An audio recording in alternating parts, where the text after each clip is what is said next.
easiest way to do it.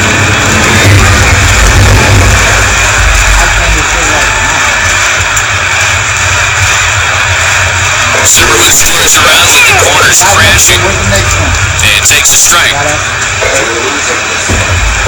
As Drupal Cabrera giving the Nationals some pop at the bottom of their lineup. Solo home run for him yesterday. In fact, that was his first postseason home run since his first ever postseason start back in 2007 as an Indian.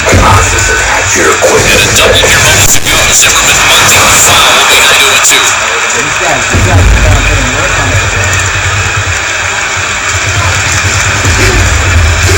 Now he puts the pressure on Cabrera, having to read where this bunt goes. If it happens to go to the first baseman who's charging in belt, that becomes a play in third for the Giants. So now with 2 strikes, you're more concerned with being able, if he's still bunting, to get it in play somewhere. Even if it's back towards the pitcher, that's where Sandoval's going to read Tim Hudson when he can cover, whether he has to charge, come in and take it, or go back to the bag. I'm all fucked up right now. The play stays on 0-2.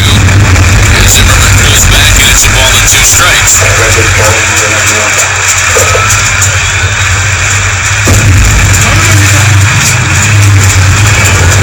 First extra base hit of the night has set up the Nationals to get on the board first today.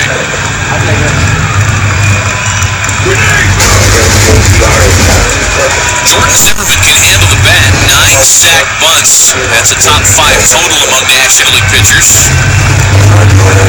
It's amazing. You work on this all spring training, just hoping you can get to the postseason so that you can help yourself win a big baseball game by doing the little things. That's what the Giants have been able to do more times than not. That's why they've been able to win 2 World Championships. And bunting with 2 strikes, foul. There is 1 away in the third. Officially scored as Tim Hudson's second strikeout of the night, so it'll be up to Denard Span and company now with 1 away. Awfully frustrating because you pride yourself as a pitcher being able to do that. A lot of pressure with 2 strikes. That's why it's harder to bunt it to third base with 2 strikes. That simple reason why you can pull it foul and result in the game. The question is always asked among lay fans, how come guys in baseball today can't bunt? The answer is too long and too complicated and too subjective to get into in a telecast. But part of the reason that's been suggested is that players aren't asked to bunt as much as back in the day. True of pitchers as well. Here's Span now, who offers at the first pitch and sends a chopper to belt. Cabrera to third with 2 gone. Well, here's the deal. For a pitcher, you know it's going to be a little bit more, you have to be more precise because the element of taking a swing is out. So you've got the infielders crashing and you have to place it in the one spot. And that we talked about the third. For a position player, the element of hitting is still there. They have an easier job. To your point, I don't think they work on it as well. It's not valued. And then guess what? These are the situations where it really matters because a run, typically in the postseason, has so much value added to it. In the regular season, not a big deal. Play for the big inning. I want ADR now. I'm jealous. Where's my ADR? Well, a runner at third now with 2 away, and it'll be up to Anthony Rendon. 2-out hits are so huge. And anytime during baseball in the postseason, you would just see this crowd go crazy. Those 2-out hits are that important. Rendon singled in the first.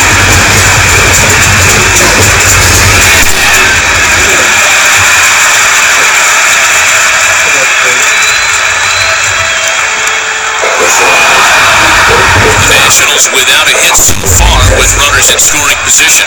And as much as the Giants earned the win yesterday, they didn't really come out that much better in that category either. They were 3-15, stranding 10 in the win last night. 1-1 to Rendon. Rendon missed his pitch right there. His hand It's out over the plate. Looks like he's reaching with his hands. That ball coming back over the middle. This pitch right here is what just could not get the barrel, but it beat him. Lets him get away with one here. So the setup away in the sinker. That's the arm side I was talking about. That when it leans, that's where Jim Hudson gets in a little trouble. When it doesn't and stays on the plate, it holds that outside part of the plate, he's awfully tough to hit. Posey sets up on the outside corner.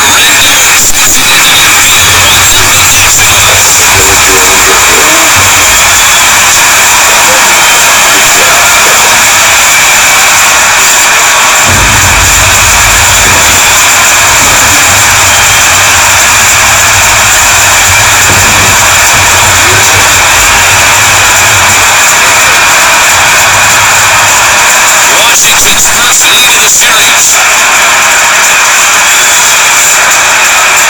Back away, still not too much of the plate over the middle. We see who's able to get it between short and third. You can just tell this crowd's like, please just give us the lead, and they've got it.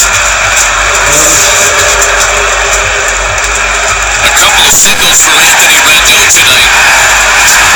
Flipped up and pulled through that 5.5 hole into left field. That one scored a run. That was Jason Worth. Again with big career numbers against Tim Hudson.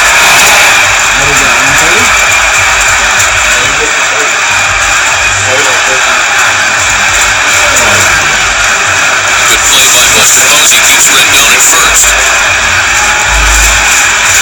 Joker's about to take that number one spot.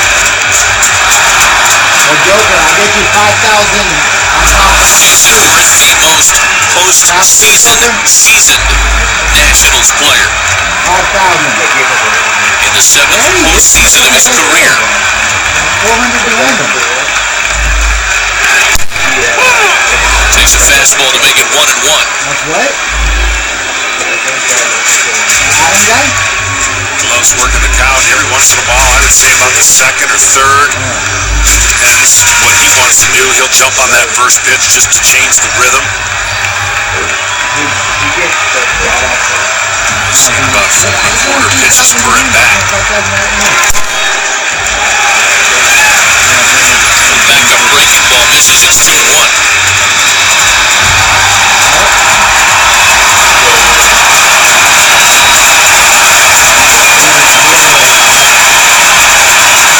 Numbers in the season series against St. Francisco pitching this year. The ball's in a strike to count to Jason Worth with Adam LaRouche waiting on deck. A runner at first with a run in and 2 gone.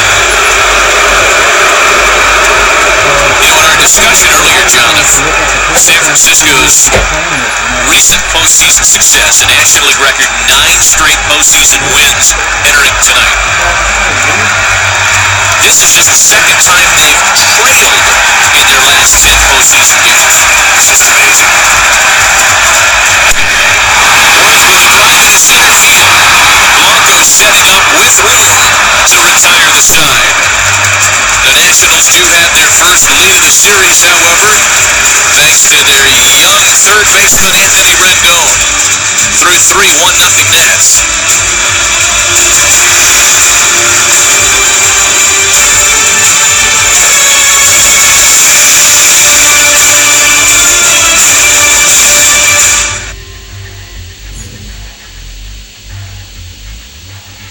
I want to switch to UK for a little bit until they find a game or no? Nah, keep going.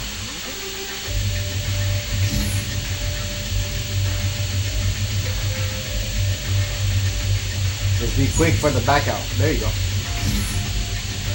We didn't have closing Yeah.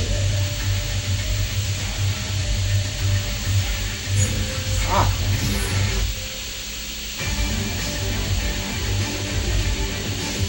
There we go. I gotta get one of those TVs that's fast, bro. I hear that even TVs will slow you down. Oh, what you got, like a regular box? Nah, I got like, flat screen, Samsung flat screen, but I heard that there's certain screens that are super fast. Yeah, so I'm gonna get like, that's gonna be one of the next things I buy. That and a fucking super fast and super secure router. I had all that shit before, but I went to the Philippines and then like motherfuckers stole all that shit from me.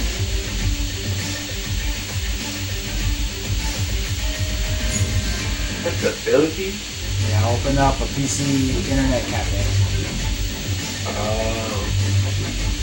I transferred it to a dating site, IT solutions firm, and we do camping tour guides. And then what else do we got going? We got fucking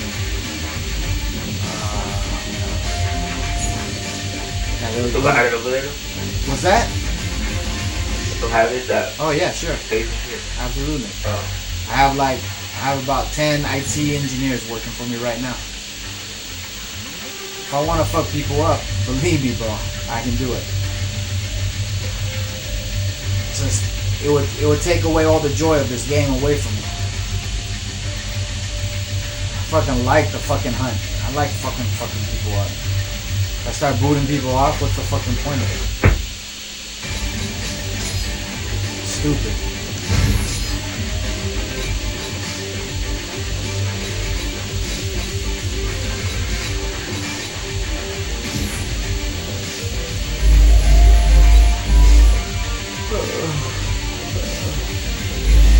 Like Anthony Rendon in their first ever postseason, and tonight hasn't gone without anything going wrong for young Anthony Rendon. 2 for 2 with the game's only RBI. Top half of the fourth, and Jordan Zimmerman working with a lead back to work. Top half of the fourth inning, he'll get Buster Posey to lead it off, and strikes him with a strike. Posey singled in the first.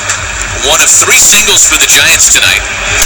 Each has come on a 2-strike pitch. There's another ground ball to the left side of the infield. This one doesn't get through.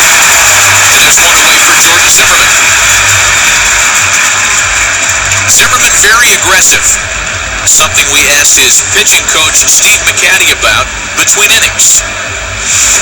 He's just going to attack. That's just his mentality. He's going to throw the ball over the plate. We always talk about you got to expand the zone a little bit. Sometimes his temperament, he wants to throw a strike so bad that he'll get off of it a little bit. But as long as he doesn't rush and if something happens and quicken his pace, he's usually pretty good. That's just him. He's going to throw fastballs. He's going to come right at you. He doesn't want to walk you. He's willing to give up some hits to go along with that thought process. In-game interview brought to you by DirecTV. As we talked about earlier, and as the guys on the pregame show talked about, Jordan Zimmerman could have easily been a series opening starter. He could be a number 1 on any staff, including this one, depending on how you look at it. Steven Strasburg got the ball yesterday. Zimmerman in game 2. And here's the dilemma, man, because I know a lot of people talk about it. His demeanor may be more suited for that game 1 and his adrenaline and how he goes about it, but the stuff of the first guy, pretty dynamic, and they had to almost see what Strasburg, Zimmerman, and now they've added Pfister. That's the luxury they have. They both play in either scenario. They both have great stuff.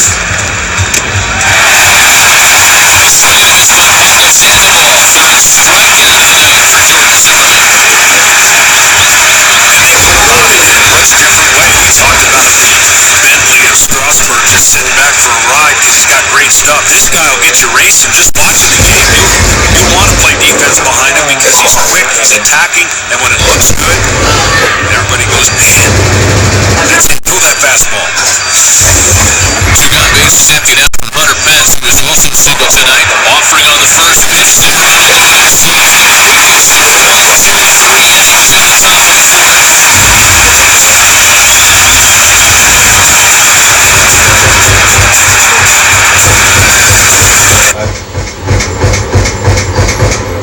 Where are they? Search and destroy. I don't see it. Oh, you said Protect the objective. Iron was the BKI.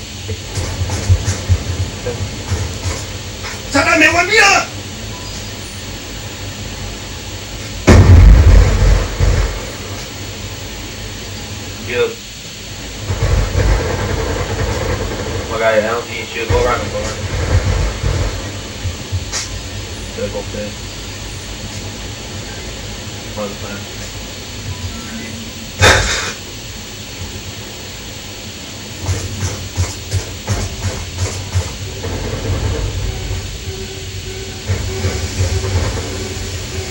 Adequate performance.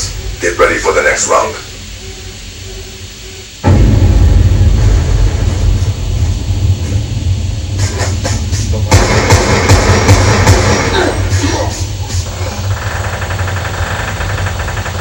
Search and destroy. Protect the objectives. That's just the smaller sniper. Over here, the bigger one.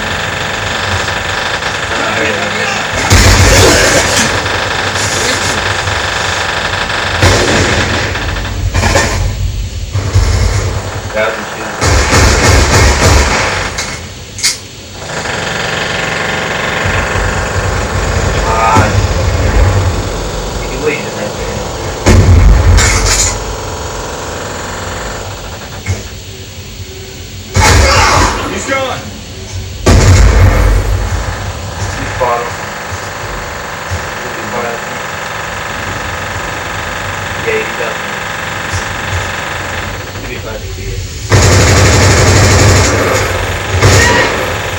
Adequate performance.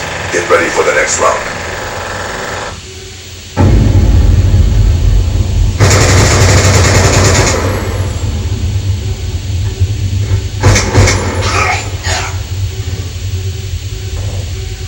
Half time. Search and destroy. Plan A, quick plan. Neutralize the objectives. Charges acquired.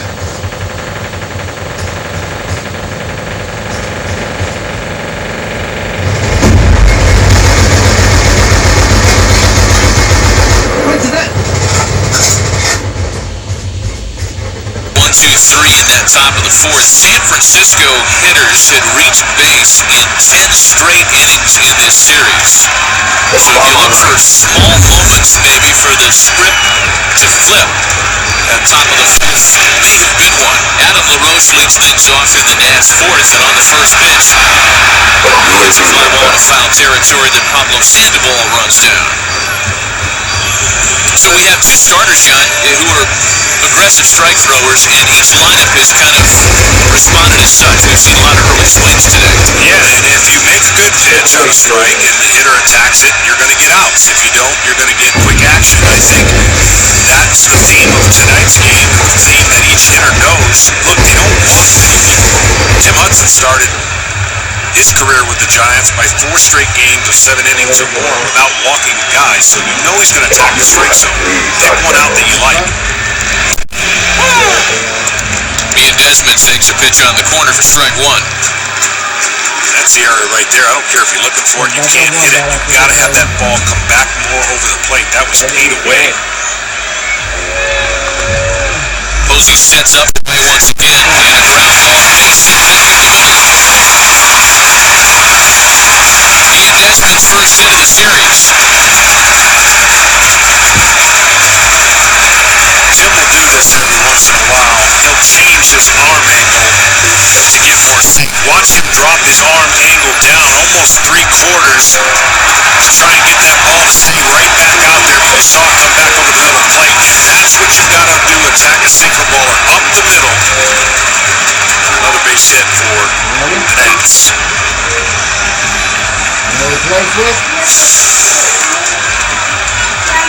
So a one-out base runner now in front of Bryce Harper. Shocker, I've already moved my scorecard. I don't know how you do that. Harper takes strike one. Bryce Harper 4 for 17 in his career against Tim Hudson, including his hitless start to the night tonight. But the thing fresh on everybody's minds here in the ballpark isn't his head-to-head with Hudson. It's the ball he hit on the head last night that went an estimated 445 feet into the night. Look at this, Desmond. And safely with a little throw.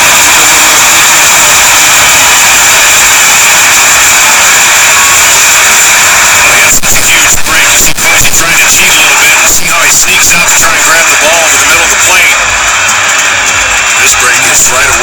opposing can see it. Already talked about 15 out of 18 stolen on, make that 16 to 19 now. Come back in after you get back to school, right? This one area in Harbor has to get a little better. This year, runners in scoring position has been a tough spot for him.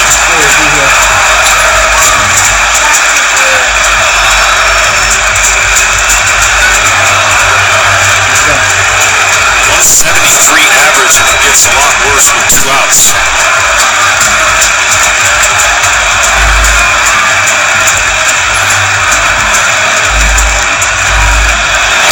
Yeah, the 173 batting average of runners in scoring position for Bryce Harper is the lowest among all Nationals regulars. Home run yesterday was a solo shot. Trying to pick up Desmond at second with 1 gone. Hardest thing at this time is controlled aggression. Wanting to do the thing that you want to do so bad, you sometimes overswing and try too hard. A foul ball. Swift, that's what. Let's take you back to the home run from yesterday. Against the rookie right-hander Hunter Strickland. All the way into the 3rd inning. This guy's got to be, as we talked about, he's not even 22 yet, so he's still learning. But he doesn't have to learn on a fastball. It's pretty easy to determine that this guy loves hitting fastballs and his swing is tailor-made for it. Making adjustments on what probably is going to be an off-speed pitch with 2 strikes, that's going to be the key. A split on a nutty breaking ball. 2 balls and 2 strikes to Bryce Harper.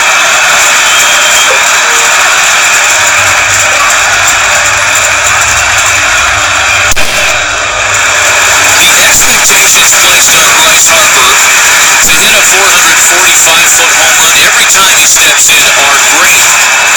Former number 1 overall pick. Now he's never to start an All-Star game.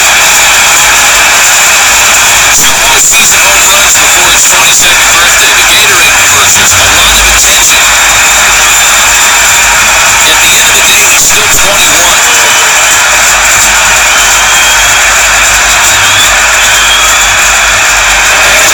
A swing and a miss, 2 away. That's what I'm talking about. The crowd can actually amp you up on an off-speed pitch that Jim Hudson knew he did not have to throw him a strike here. The crowd starts standing, they start yelling. You know Harper wants to be a hero here and get the run driven in. That pitch nowhere close to a strike recognition.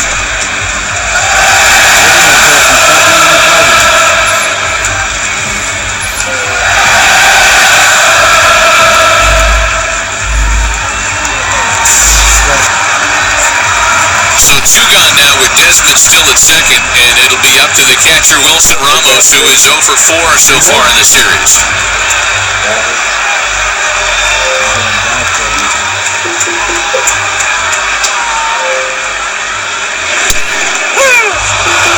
A strike to Ramos.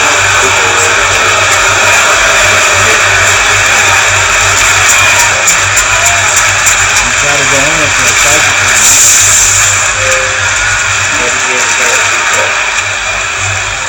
Hey, Rapid, start your probation, bro.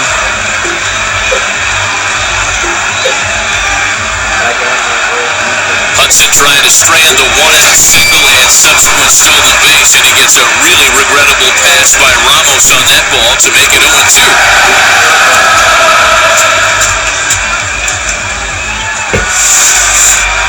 This is just getting fooled. Thinking the fastball's coming, can't stop your swing. You go ahead and just say, well, they're going to get me for the check swing, I'll just ole it.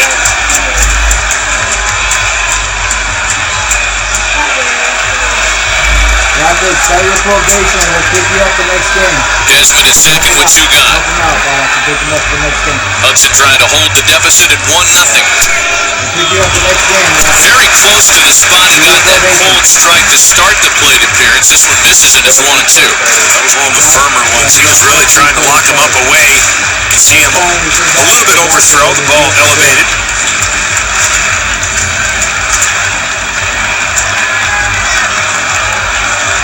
As Drupal Cabrera waits on deck, he doubled and scored the lone run of the night last inning.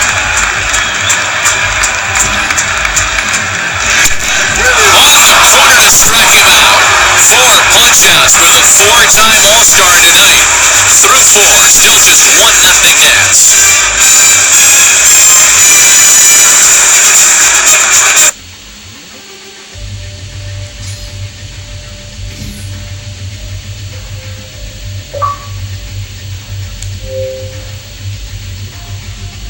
Start your probation, Rapid. We'll pick you up. We'll pick you up after this one. Don't worry.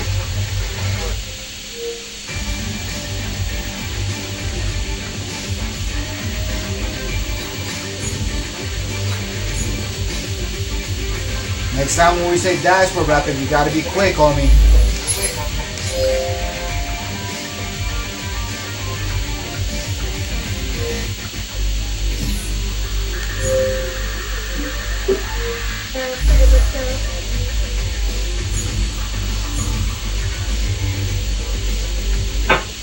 Hey Swift, if you bring in friends, you better say they don't. You better make sure they don't talk shit, bro. All my people tell me everything what everybody says. Complex has been talking mad shit about me, so you don't bring people like that in my room. Yeah, I didn't know that, did I? Of course you know. He's always talking shit right there in front of you. He normally says that you're good, but you've got really bad luck.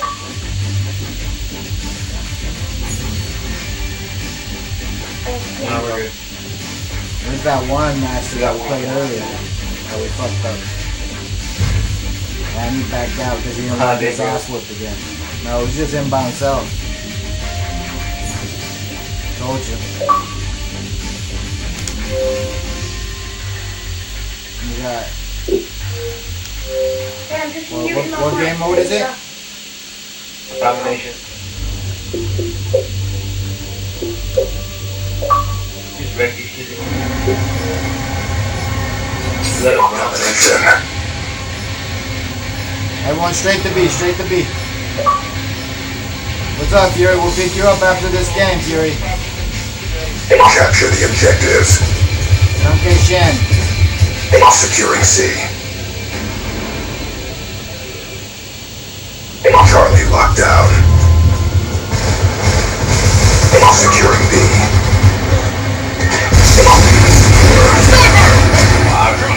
He's pulled forward. Okay.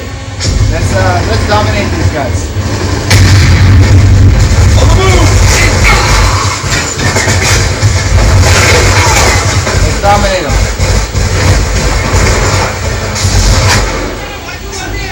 Football season and almost taking shape the same way this Major League Baseball postseason has begun. With Oregon losing earlier this week, perhaps a big shake-ups among the favorites. Here's Brandon Bell to lead things off in the visitors' half of the fifth. Go ahead, say what you think. Share it with America. I know exactly what's on your mind. What about Michigan State? Yeah. I still need a prayer. Need a lot of things to happen. Who is Michigan State playing tonight? Nebraska. Okay. How do you feel about that? Feel really good. Okay. Nothing in one that counts of Brandon Bell leading things off in the Giants' fifth.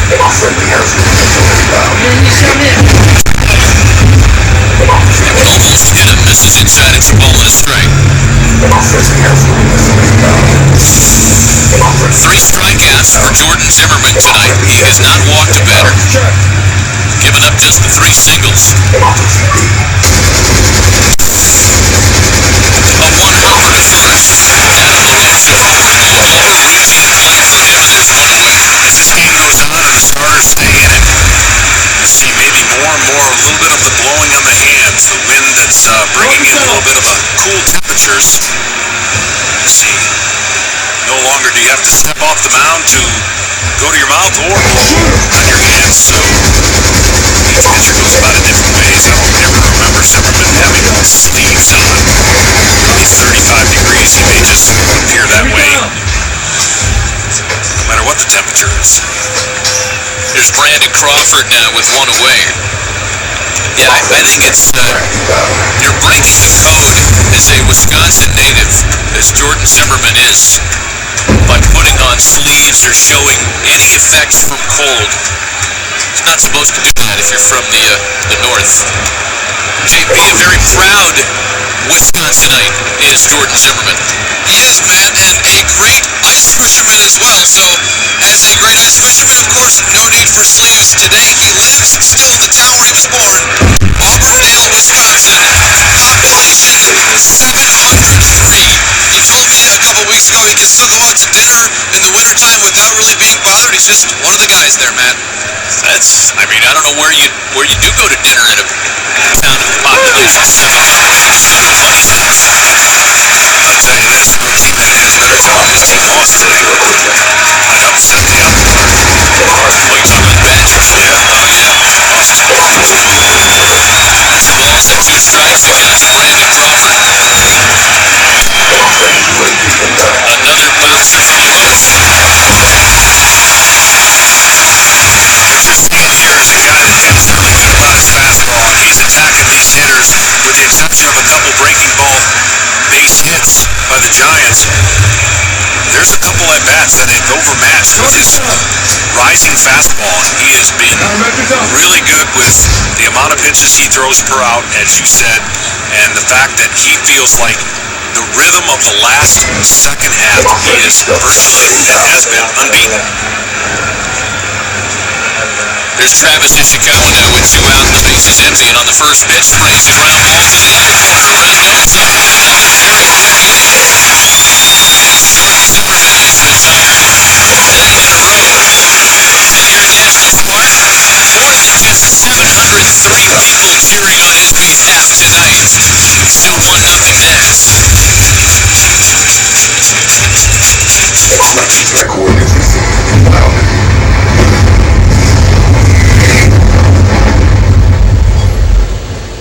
Friendly UAV inbound. Shoot her down.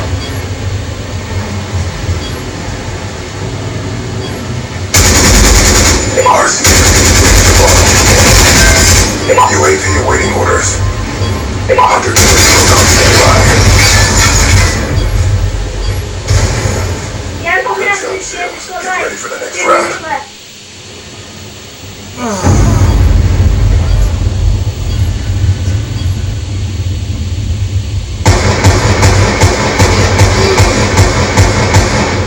That's a kill. Halftime. Domination.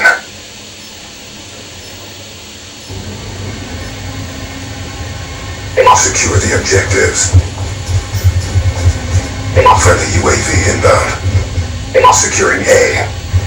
A locked down. No. Securing Bravo. We've taken the lead. B locked down.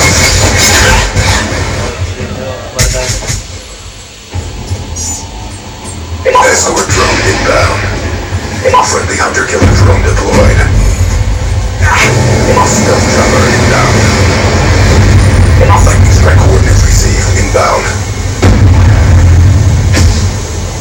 Losing Alpha. Friendly lightning strike inbound. Securing Charlie. Enemy took A. Securing Charlie. Securing A.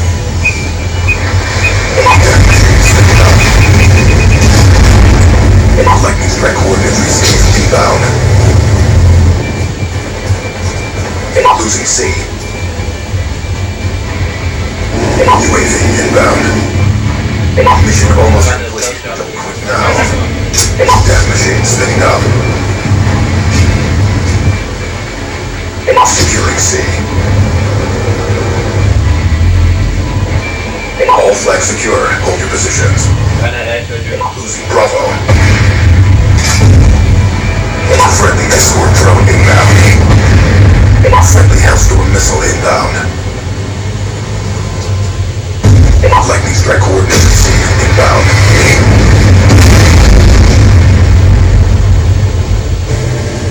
Losing Charlie. Still a 1-0 lead for the Nationals. We hit the bottom half of the 5th. Asdrubal Cabrera, Jordan Zimmerman, and Denard Span, the 8, 9, and top of the order hitters for Matt Williams. A run on 4 4 hits for the Nats, no runs on 3 singles for San Francisco.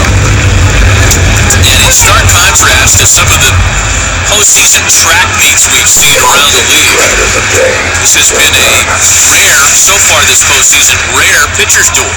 Yeah, and a quick one. Each starter has not sat down very long, and Tim Hudson's got to wonder, man, did I even sit down the last 3 innings? It's been that quick. Back to Hudson, who does a kind of a modified goalie save to record the out by flipping to first.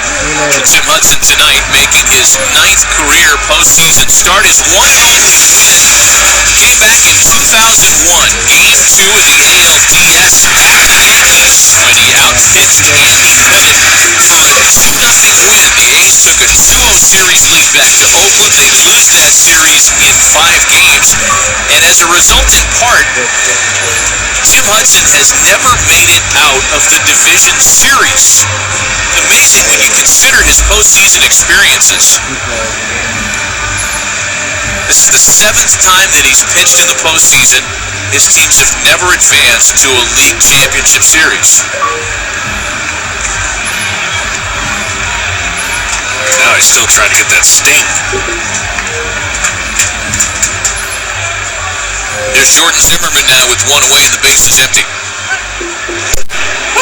Tonight's postseason start for Hudson, by the way, is just his 2nd since 2005, so the overwhelming majority of his fall matchups came early in his career as an Oakland A.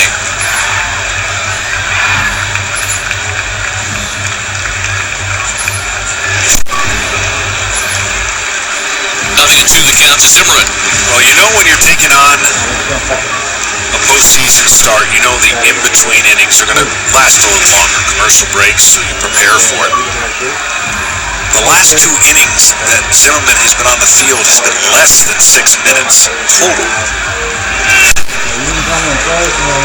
So you're sitting down, not for a very long time, then the commercial break, and you're back out on the field. That's how quickly he has worked, and Tim has worked quick as well. That's what happens when you get a lot of outs and not a lot of traffic. 5th strikeout of the night by Hudson, and now Denard Span, who's 0 for 2 tonight, winless in the series. They need him to get going a little bit. He has been a catalyst for him really the whole second half, and getting him on base would get this engine going for the offense for the Nationals. So what you're saying on that time thing, if I heard you correctly, is Jordan Zimmerman's last 2 innings have been about the same time as the last 2 commercial breaks? Correct. This makes those trips to the fridge rather challenging for our viewers at home.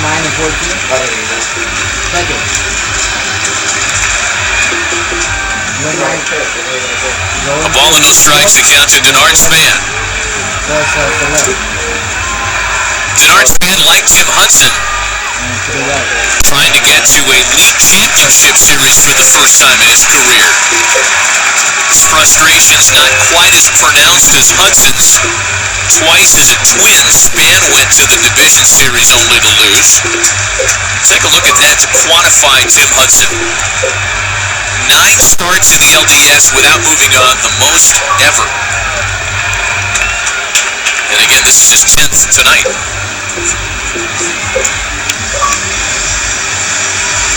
Where will you be the next time history is made? Be there for all the action in 2015. Go to MLB.com/season tickets to reserve your seat today.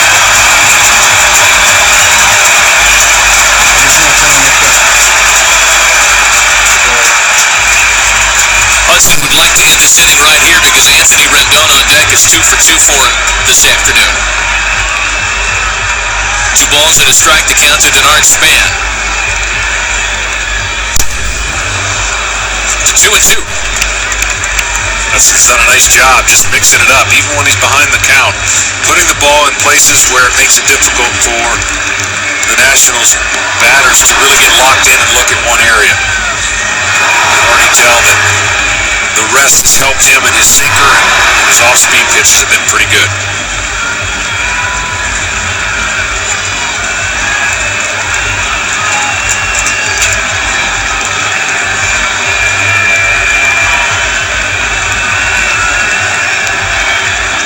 Pitcher balls at 2 strikes to Washington's leadoff hitter. Smash shoots that one into the corner, foul. You know, you get to thinking about some of these postseason frustrations for guys that have been around as long as Tim Hudson has in his 16th season. He'll be 40 next year. Under contract, of course, to return to the Giants, a team that seems to be a perennial postseason factor. The last thing you want to be is the pitching equivalent to Carl Yastrzemski. All those years, all those postseason opportunities without the big ring. Here's his 2-2 to Smith. Flying to first, right-hand Brandon Belt to retire the side in order in the 5th.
He's gonna break it again.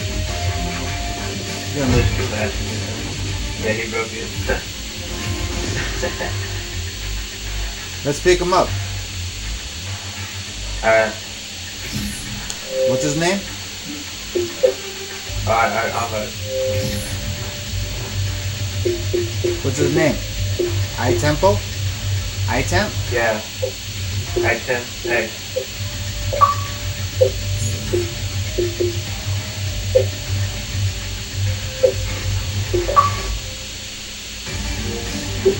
How you doing, you got the invite quick.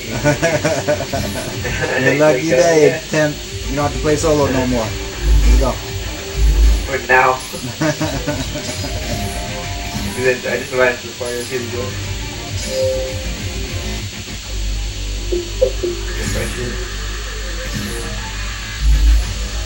I did the party full on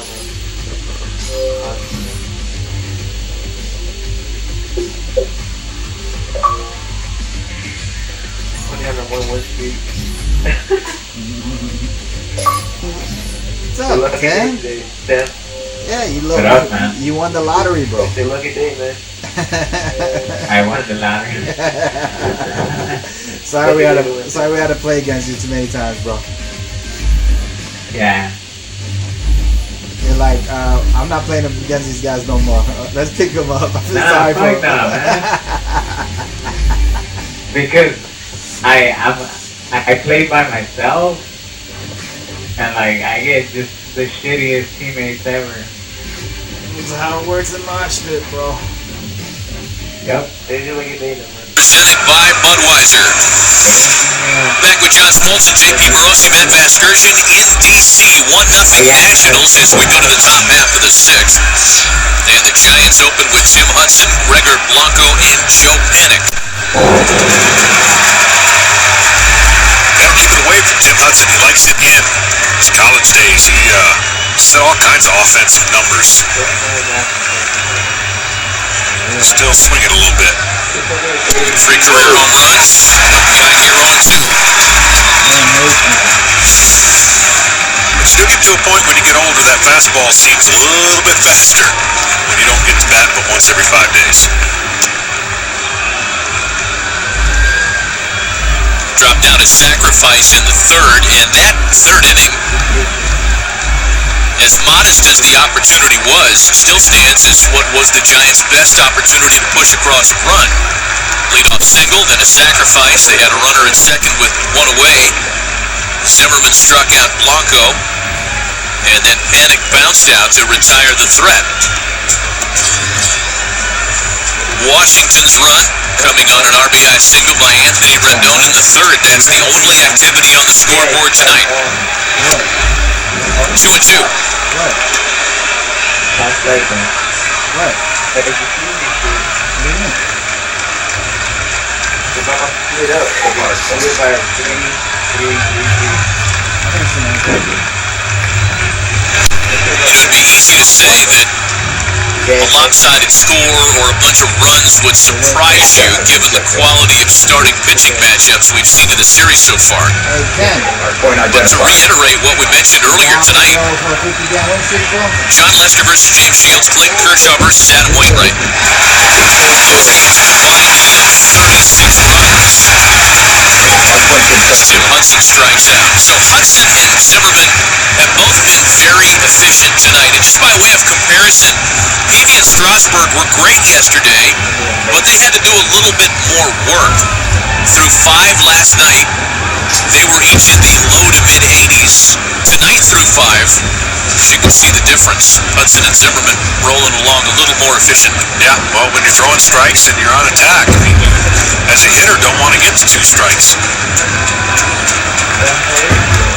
Hard point is ours. So 1 gun now for Gregor Blanco. He has struck out and popped up to the infield behind 0-1. Be advised, hostile UAV incoming. This leadoff hitter has been able to do anything to disrupt the rhythm and get on base and make it a havoc for the pitcher. That's part of the success formula for each starting pitcher. They've been able to eliminate really the guys who could steal and draw attention, change that rhythm, hold the ball, throw to first. Be advised. Throws out to Newman in the right field. 11 in a row set down by Zimmerman.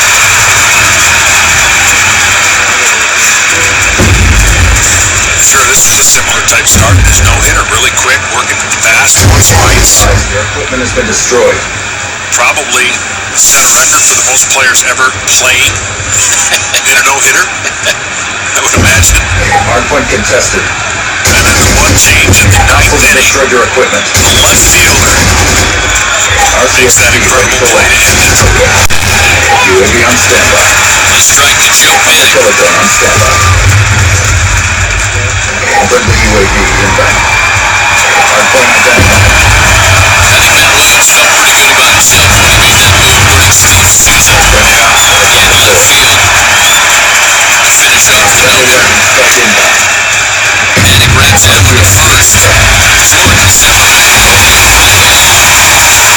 5 runs out of Manning. Throws right back to the News order, trying to get him a little more support as we go to the bottom of the 6th with Washington up a run. Friendly strike chopper inbound.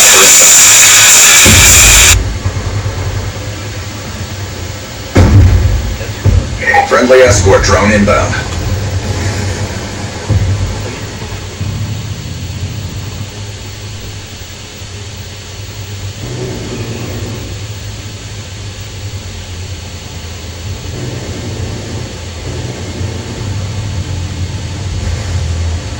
Hardpoint identified.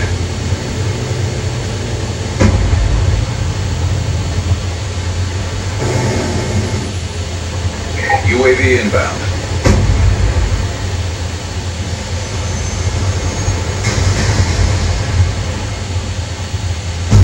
Friendly Hellstorm missile inbound.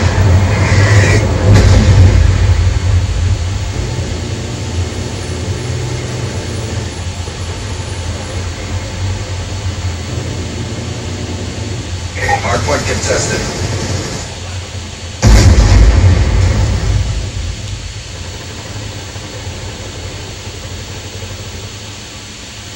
Friendly UAV inbound. Friendly lightning strike inbound. Hardpoint contested. Lightning strike coordinates received. Inbound.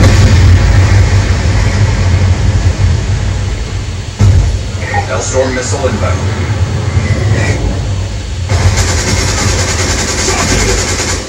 Friendly counter UAV inbound. Be advised, your equipment has been destroyed. Friendly lightning strike inbound. Hardpoint contested. Friendly stealth chopper inbound.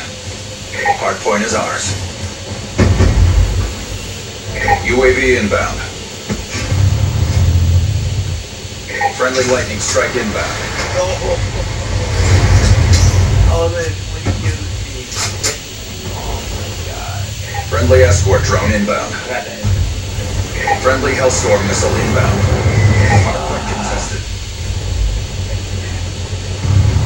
Hardpoint contested.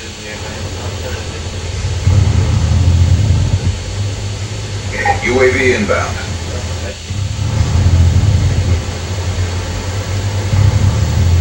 Hardpoint identified.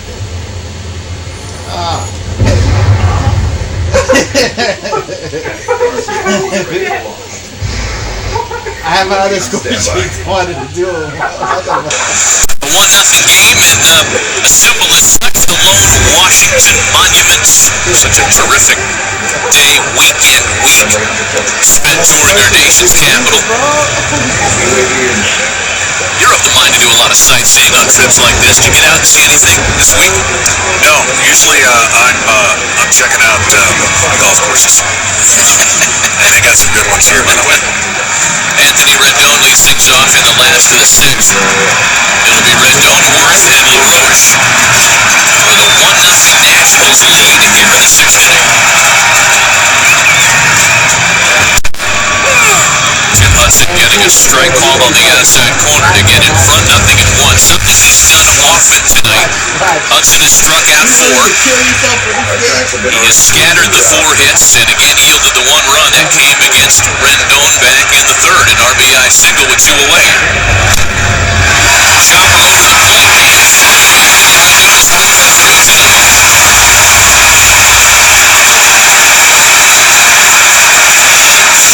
Taker back to the home 3rd with 2 away.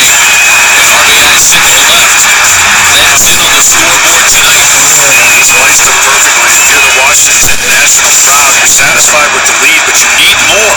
You're not comfortable with 1 run. And if you're San Francisco, you got to be excited about the start you're getting out of Tim Hudson. You're only down 1-0 against Zimmerman, who has been hot.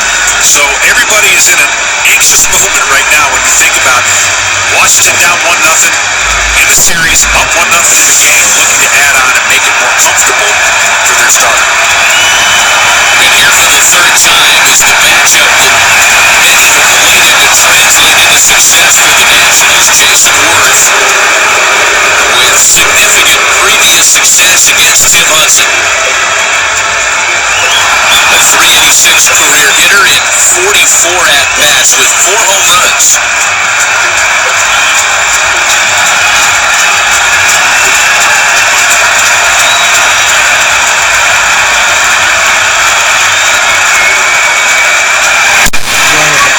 On the ground at shortstop. Crawford's got only 1 play, gets it to first just in time for out number 1.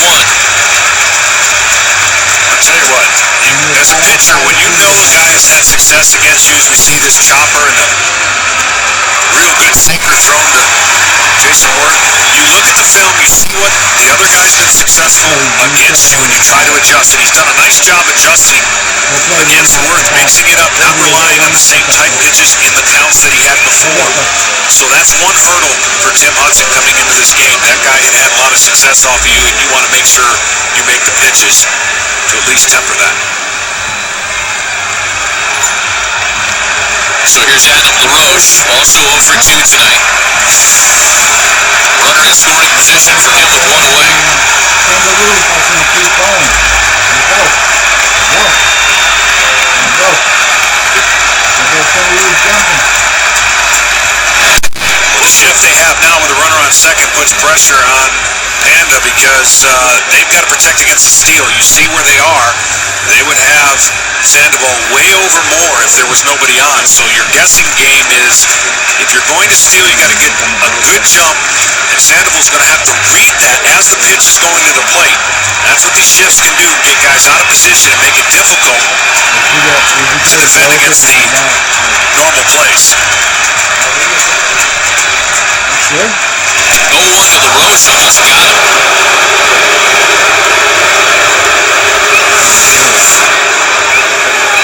Just pulls pulls his sinker, trying to get that front door action where it starts as a ball and ends up as a strike. Kevin probably took the points on that one. You can see he just over-rotated when he was trying to throw it.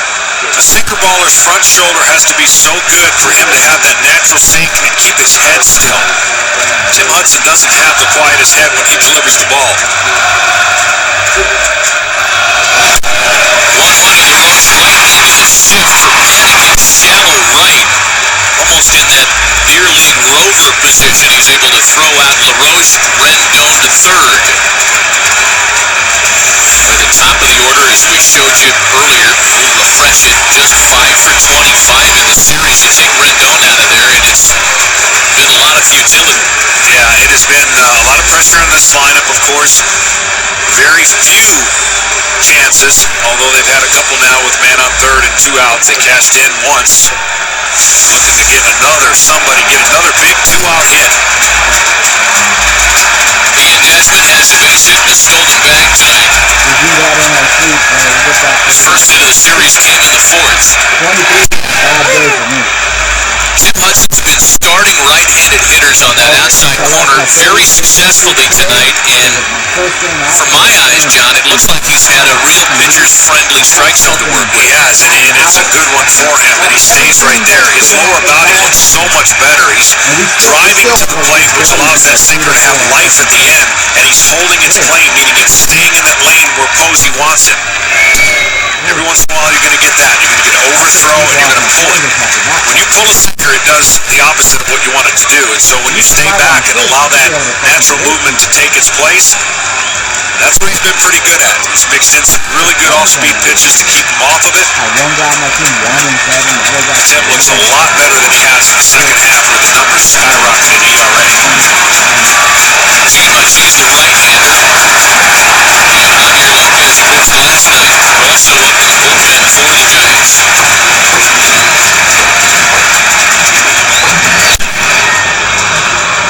A ball and 2 strikes, the count to Ian Desmond.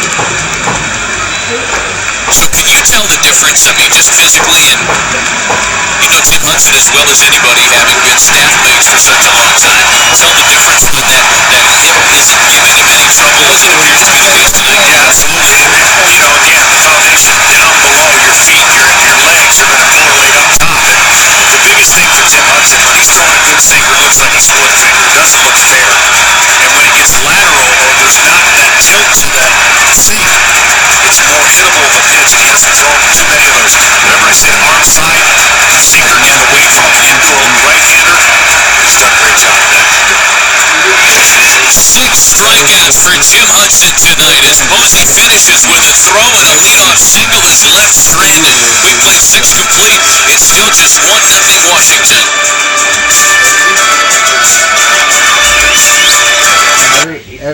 Everybody that plays with me gets paid, bro, for real. Everybody. No, don't go back and forth with me. It's constant. I got too many wins, and this game knows it.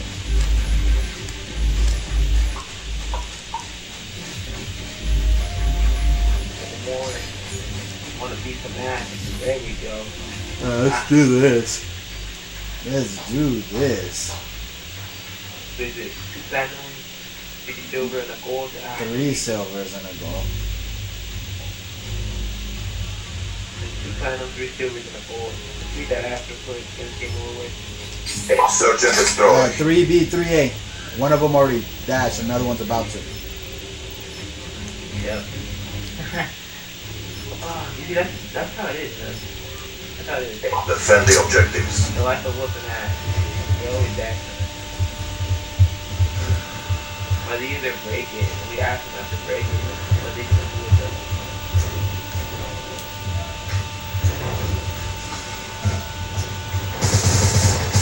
How much I just shot.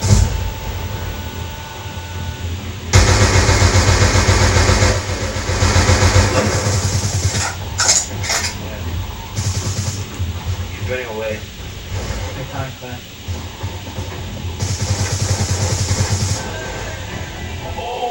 What? You one shot? He doesn't even have Our strength has prevailed. Ready for the next round. Wow, look, I spray the shit out of him, he runs. Kills me, right? Look, I bet he's like more Get that! That shit sprays his goddamn me and he dies. Search and destroy. That sprays his damn me. Protect the objective. I think I hate him. Why is N8? That's why N8.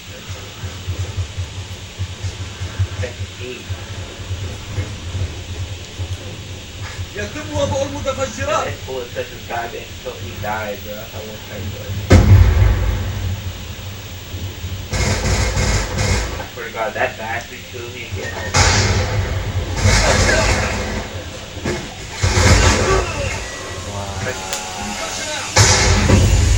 Yeah, that's why I get to talk to the kid. Goddamn hostage. Just a little hint of fall in the air. It's getting a little chilly tonight. The Nationals have the tube heater in the home dugout. Throw the heater, Ricky. Anthony Rendon heating up before he goes out to take the field behind Jordan Zimmerman, who has kept the Giants' bats cold. 12 consecutive hitters retired, the longest playoff streak in Nationals franchise history. He'll try to extend it here in the top of the 7th against Buster Posey, Pablo Sandoval, and Hunter Pence. Oh my God. Socialize the 4-0 first pitch of the plate appearance, and Rendon is there to answer one away. Once again, you could just sense everybody not holding their breath, but things are going smoothly for the Nats. You'd think that they had a 5-0 lead. It's only 1-0. The Giants sticking around, trying to find a way to get on base to break that streak. Now 13 straight. So one streak against another now. As Zimmerman has retired 13 in a row, he faces Pablo Sandoval, who's hit safely in 12 consecutive postseason games. That's a Giants franchise record. And if he can keep it going tonight, we can start to talk about a National League record. Marquise Grissom of the Braves. Can't go too far without talking about one of your old teammates these days. Hit in 15 straight postseason games between 95 and 96. Sandoval's going to need another at-bat to try to keep his streak alive. They're a 2 away. The upset watch is on in more than one venue in college football. Time for a game break as we check in with Chris Myers.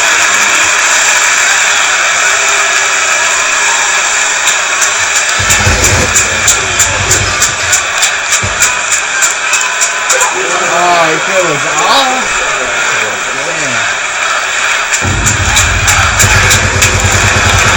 Exciting day on the gridiron already. Prayers are being answered. Are you worried about Sparty at all now, given what's been happening? No, they're motivated. They're ready. All right. Here's Hunter Pence with 2 gone. Pence has one of the 3 Giants singles today.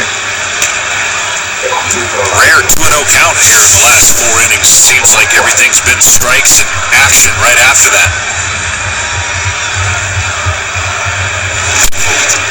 Sharply hit on the ground to shortstop.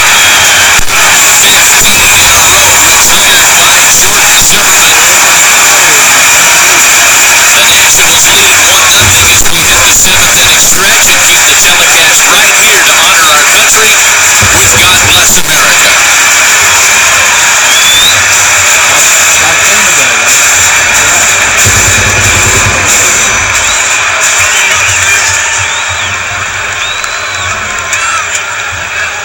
Ladies and gentlemen, please join us as we honor our great country with a performance of God Bless America.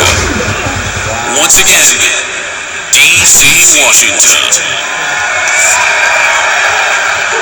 God bless America, land that I love. Stand beside her and guide her through the night with the light from above.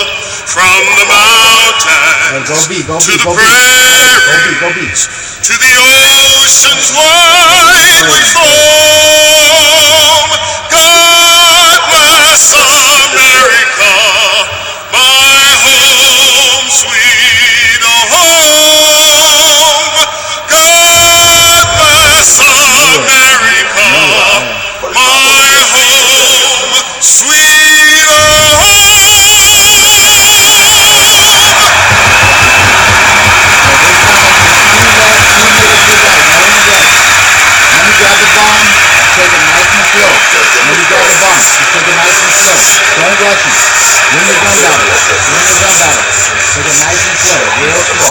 2 left, 2 middle, 2 right. I got middle. Don't even rush them. Hostile counter Don't rush UAV them. is Don't rush them. online. They got a UAV up too, probably. يتم وضع المتفجرات. Really that kind of UAV, they're using UAV. Oh shit. Don't die. I got one, there's 3 left. Land that shit, protect your time, plan. Nah, kill more, man. I ain't gonna plant until. Hey, watch out over there. Nah, I got him. Alright, there's 2 more.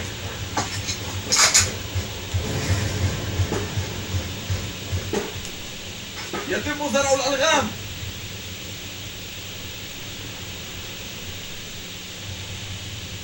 At 1 minute, we'll decide what we plant. Let's try kill one more guy.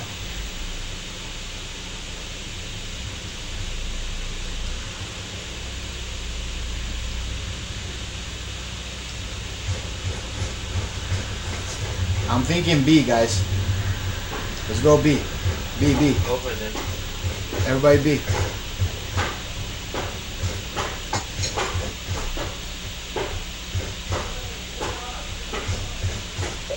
Clear it out, guys. Clear that building out.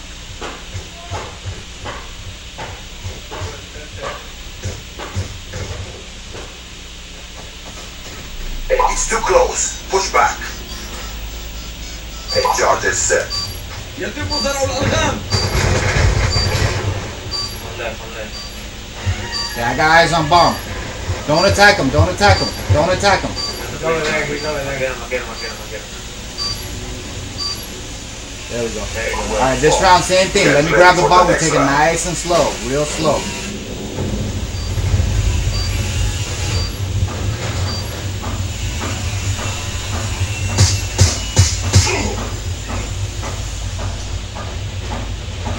So let me grab the bomb. 2 left, 2 middle, 2 right. No rushing, no rushing. Same thing like we did. Destroy the objective. Bomb acquired. Nice and slow, guys. Don't rush them. Kill one at a time. يتم وضع المتفجرات.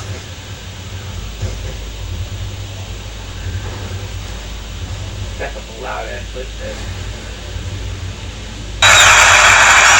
That's a jump. That guy got hit from that spot before. Sometimes we're guilty of overdoing the term classic pitchers duel, but tonight's certainly fits the bill. Tim Hudson, Jordan Zimmerman, both have been super. Jordan Zimmerman with 7 shutout innings. Hudson's only blemish, the RBI single that he yielded to Anthony Rendon in the third. 1-0 Nats as we play on the bottom of the 7th. Bryce Harper leads things off against Hudson. It'll be Harper followed by Ramos and Cabrera, the 6, 7, 8 batters for Matt Williams. Nationals back to John Smoltz, JP Morosi, Matt Vasgersian. This has been a lot of fun to watch.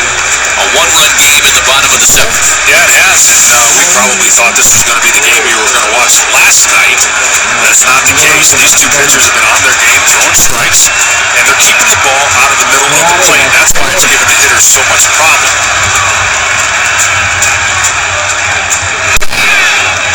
For Bryce Harper, the night after hitting a 445-foot home run into the top tank, and 0 for 2 today in Game 2. Grounded to second in the 2nd inning, punched out in the 4th.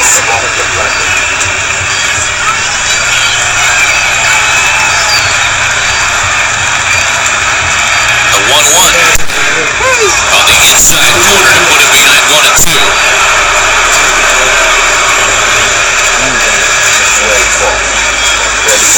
Hey, we get the bomb. Same thing. Tried to go away.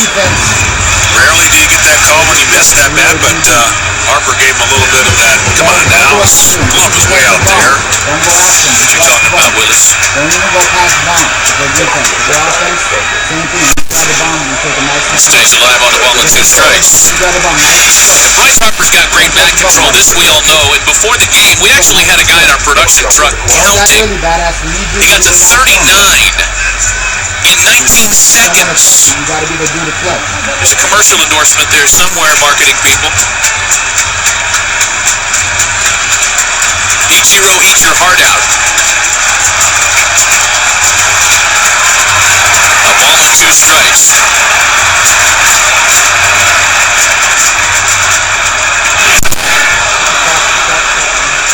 The The Washington bullpen, which has been quiet all night,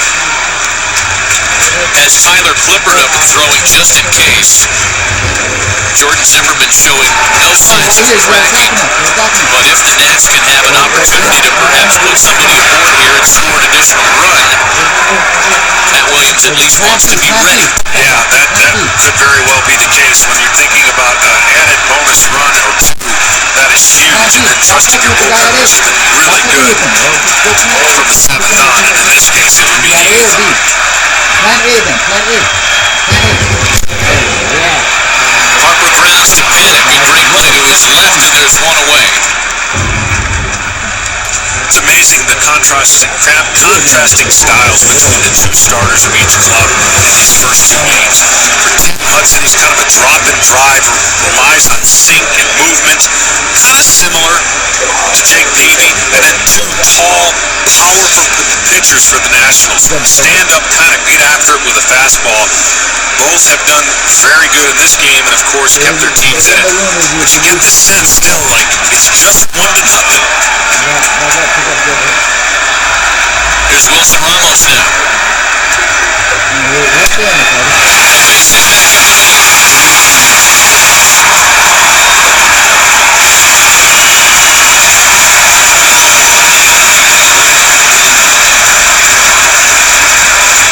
Williams will be given an interesting choice. First-year manager for the Nationals going to the playoffs. You see this swing right back up the middle. Ramos checking in the hit category. Given the situation, unless there's a double play ball, he's going to have a choice to make on whether or not to keep in his hot starter or try to go for some runs. I would say with 2 outs, he's going to leave them in. If they happen to get a double here or a base hit first and second, you might see a run. Double, you might see a pitch hit. These are the decisions this time of the year. Everyone thinks they can make them at home. They're not that easy. As Drupal Cabrera is responsible for the only extra base hit of the game so far. As Hudson misses the outside corner to the Nats second baseman.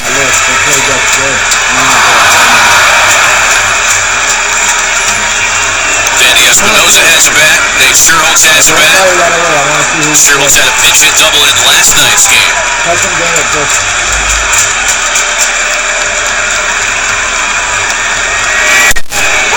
1-1.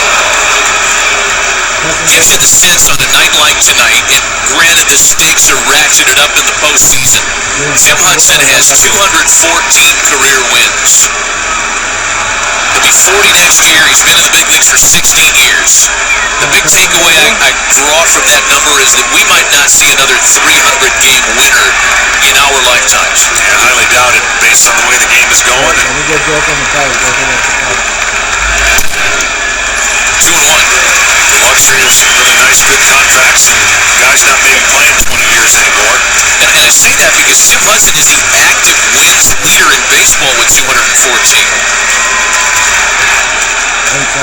You had 213, if I'm not mistaken. 13, right? Could you imagine some 80, 90 more wins in your career? Well, I missed 5 years, 3 of them to the bullpen, and a couple due to injuries. So that's a yes. Yeah, maybe. I would like to think so if I didn't go to the pen, but Gotcha. CC Sabathian. He's got 208. Yeah, everybody thought he might be the guy, but his injuries have slowed him down. My money's on Clayton Kershaw. He could be a candidate.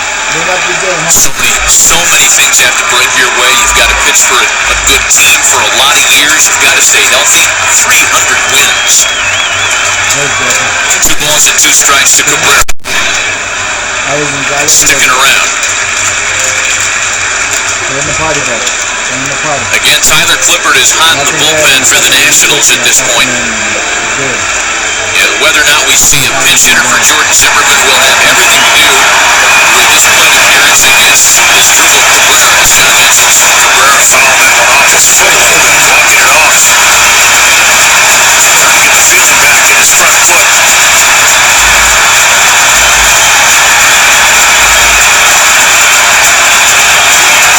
This crowd loves their chances to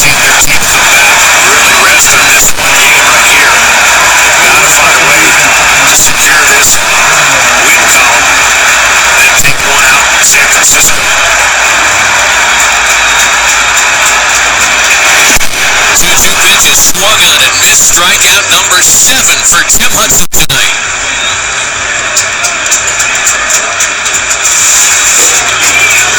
Almost a bottom drop out of that. That's an incredible split finger. At least looked like a split finger. It's always hard to tell. Having shot him most of the time, people had a hard time telling when he had a good sinker and a good split what the difference was.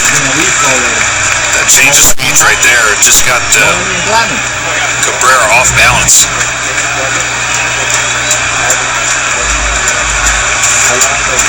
So Jordan Zimmerman to bat in his spot in the order here with 2 out and a runner at first. Zimmerman has struck out twice tonight and takes strike 1.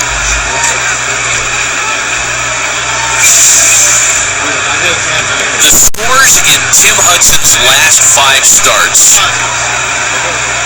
were 10-9, 6-1, 17-0, 5-0, and 9-1. All of them losses. Great play by Paul Sandoval. Tim Hudson has been brilliant tonight. We'll go to the 8th. Mel Crawford Nishikawa hoping his efforts aren't in vain.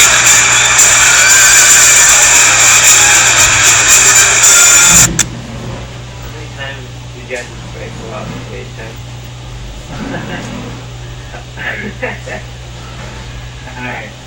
I broke it twice against you guys.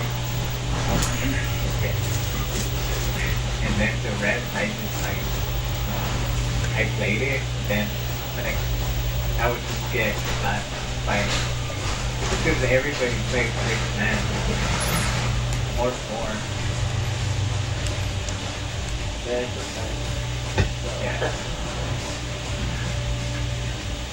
Like I haven't played you guys on like at all. You said against us once. That's not just was there 2 matches on the other team that went to you? Nah, I don't think I was played.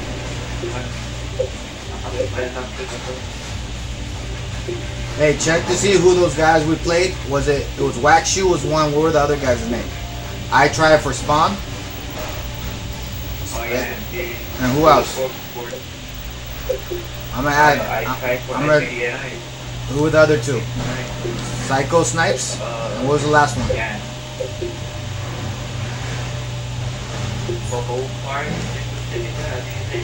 Cole Parks. Yeah. Copart, Psycho Snipes, I mean, I respect those guys. They were a 4-man team, and they did not back off. They didn't back off. No, I'm gonna know next to DC. I sent them friend requests, all 4 of them. Hey, it's them again. They broke it. No, it wasn't them. I think it was the randoms. They're still in there. Look, 5 players still in there. Still in there? Yeah. I'm glad of it. I can respect them. They say it. We're the only show in town right now. Hey, what time is it in UK right now? UK should be getting up soon.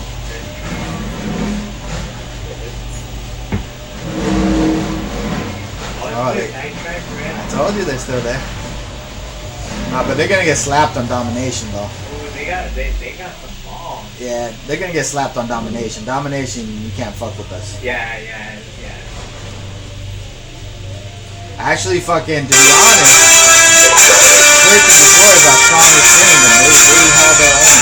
Hey, everyone Clear to be. I'll get a solo. Clear to be, everybody, please. I'll get a solo. Pitching and defense on display in what has been a magnificently played Game 2 of the National League Division Series between the Giants and the Nationals. Tim Hudson has been terrific, as has his opposite number, Jordan Zimmerman, who goes back to work in the top half of the 8th on top 1-0, facing the 6, 7, 8 batters for the Giants. Brandon Bentley to go for San Francisco, trailing by a run. First pitch swinging. A ball looking for no man's land.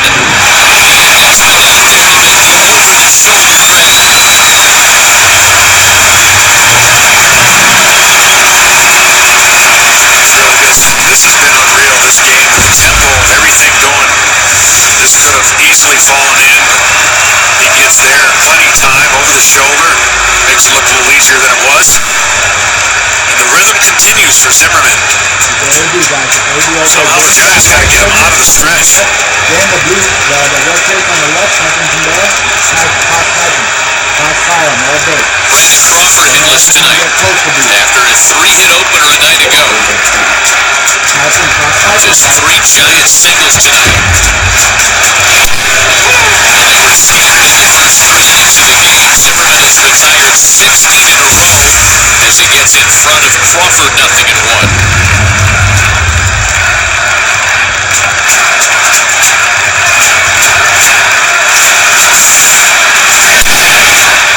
That's hammered into the corner, and a foul ball. Giants are thinking a weird way. The first inning single bumped out Zimmerman more than anything. Here's a guy coming off a no-hitter his last start. Then you watch how close this ball is. About a foot foul. He has gotten back into that no-hitter rhythm, really, in the middle part of this game. There has been no signs of anything other than attack with the fastball and jump hitters are being right at National Defenders.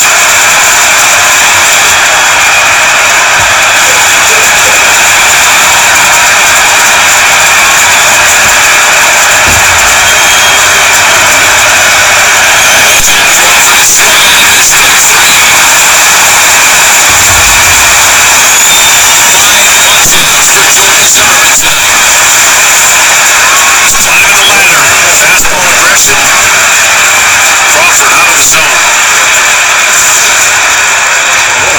Tonight, UFC Fight Night returns to Fox Sports 1 with an epic night of bouts, including a welterweight showdown between second-ranked Rory McDonald and ninth-ranked Tarek Saffiedine. The action starts at 8:30 Eastern tonight on Fox Sports 1 and streaming live on Fox Sports Go. Cigar for Travis Ishikawa. Getting your points on as to how efficient Jordan Zimmerman has been and how the pace has been directed by him all night. He's recorded 23 outs tonight. 9 of those outs have come in the first 2 pitches of the plate appearance. Yeah, it's almost like watching fast-paced football where everybody's trying to get a play in as fast as they can. That's what these pitchers have been able to do. And the fact that there hasn't been much with tension anyways is 1-0. Every pitch is stressful. There hasn't been a lot of base runners. It hasn't been out of the stretch in a while. So that rhythm that any pitcher wants to have in a game like today, feel good just playing in strikes and throwing it. The crowd gets going. You're just getting going. Pitch hitter Matt Duffy waits on deck, hoping for a chance with a 2-strike count to Travis Ishikawa. Ball and 2 strikes from the San Francisco infielder. He's trying to get him to go up the ladder as he did Crawford.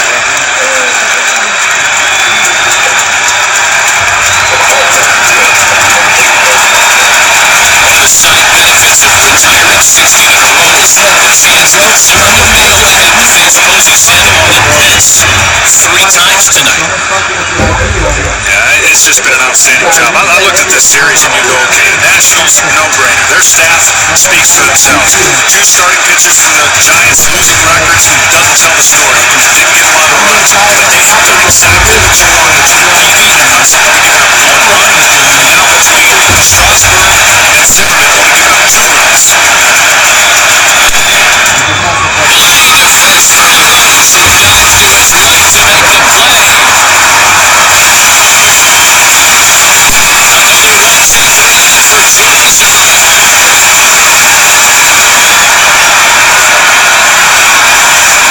You guys got your shit, bro.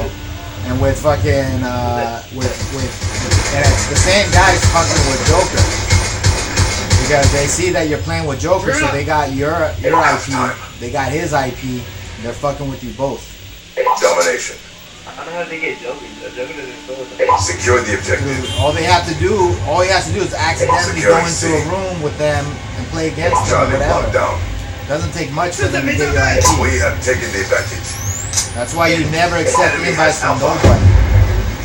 Unless if you actually know the person, you don't accept no requests. Be locked down. Nah, bro. There's the Frenchies that did it to you, bro. That shit doesn't happen by accident. The Frenchies that did it to you. Those Frenchies, man, they're fucking... Securing Alpha. They're fucking tricky.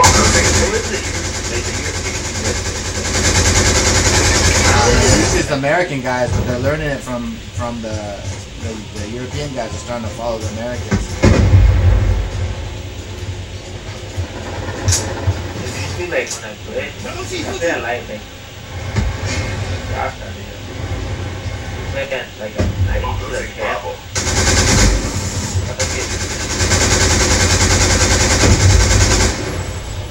I got some.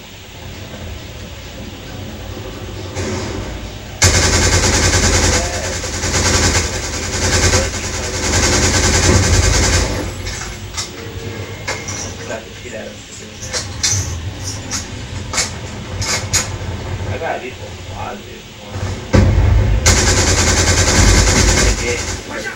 Securing A.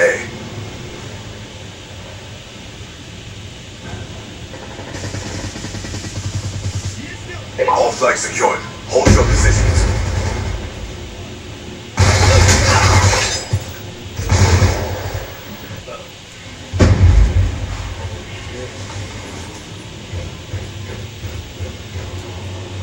正在没炸弹，反击敌军武器准备。 Oh, get turned on. Losing Charlie. Losing B. We are winning this fight. Your equipment has been destroyed.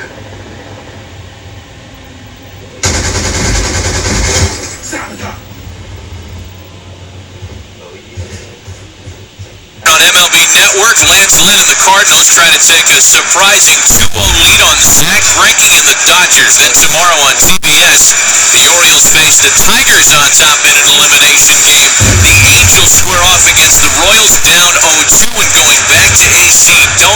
KC, that is. AC, they're not going to Atlantic City. They're going to Missouri after that. Don't miss any of the action. Don't try to troll me, bitch. The Nationals looking for some life insurance tonight. Denard's fan, top of the order against Tim Hudson, who continues in the last of the eighth. Nobody's tried any bunts. Nobody's tried anything to disrupt the tempo of each pitcher. That's how good the strike throwing has been. Really, the lack of being out of the stretch. Nationals could desperately use some added runs.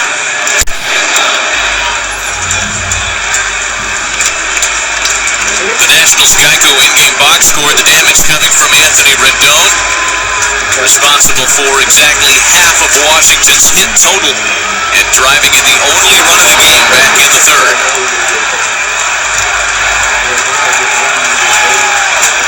This isn't going to make Tim Hudson feel any better, but the last pitcher to throw a postseason complete game loss was Tim Hudson. Game 3 of the 2000 American League Division Series. We might have to throw 10 out to get the points again. He has been magnificent tonight. He really has. And we documented the second half was not the trend that you would think you were going to see if you're following trends. His second half, 2-11, pretty much after June. 5.13 ERA. He has been on his game. And as I mentioned, 1-12 when his team scores 2 runs or less. A big part of those 13 losses that is on his record. His biggest problem tonight has been Jordan Zimmerman has been just that much better. The 0-2 to Span, 1-2 strikes now.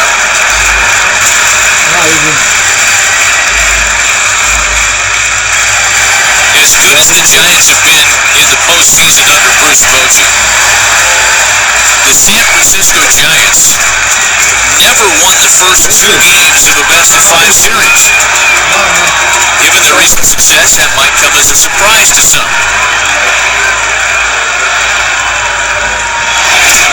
A swing and a miss, another strikeout for Hudson.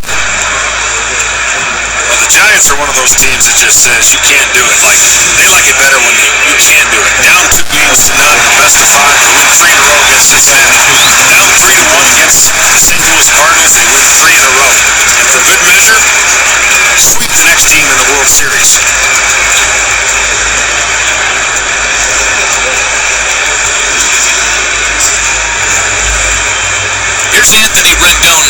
only trouble spot for Hudson all night. Just walk him. 3 for 3 with that RBI in the third. On the corner to get ahead 0-1. Actually, 20 to 30 if you never had it before. Hudson has punched out 8 tonight. A personal postseason best for him.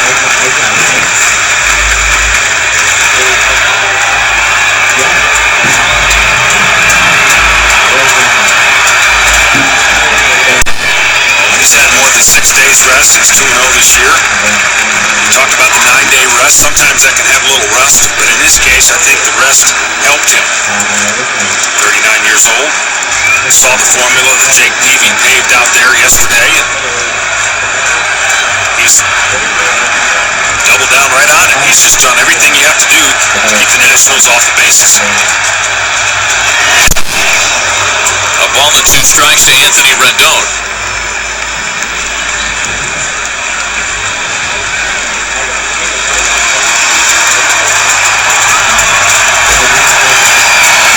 Jason Worth waiting next with 1 out, the bases empty. A 1-2 count to the 24-year-old former first-rounder.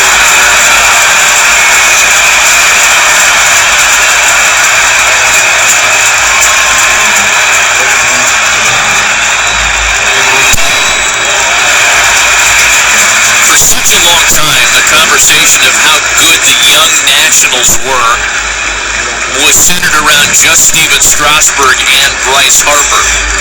Anthony Rendon really changed that dialogue this year. In fact, on a couple of occasions, a few of his own teammates spoke out and said, you talk about some of the best young players in baseball.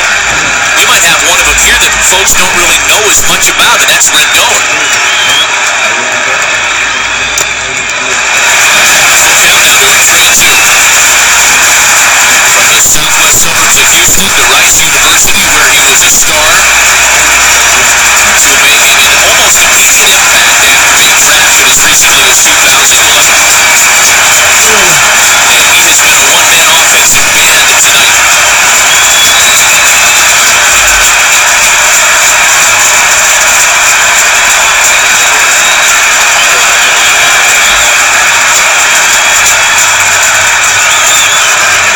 The 3-2 to him.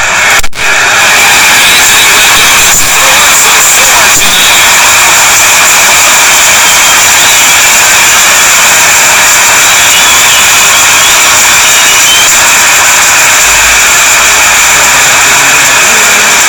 And that appears to be the end of the line for Jim Hudson. He just stays out in the middle of the plate with his fastball. Again, goes up the middle, trying not to do too much. 4 hits. The only blemish, really, for Jim Hudson. So that'll do. The Giants go to the bullpen for Gene Muncy and Logan.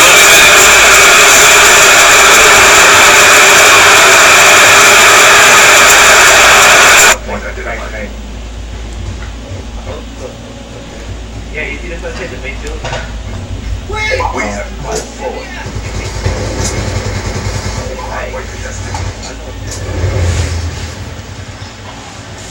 They are going into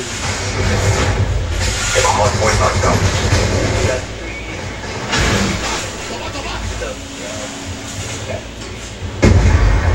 Yeah, the best of the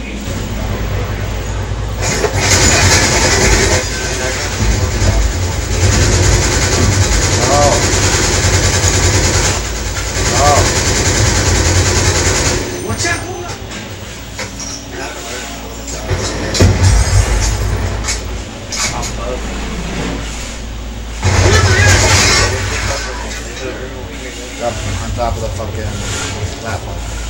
nigga, you ran by 2 people, and it was a time. Hardpoint identified.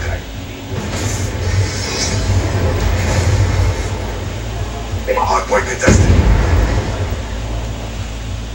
Counter UAV inbound. Friendly UAV inbound. Inbound. Get a good point, get a point. Hardpoint is ours. Oh, yeah. Oh, shit.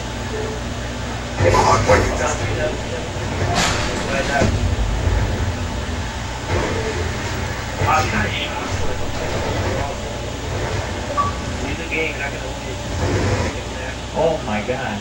Ketemu lagi.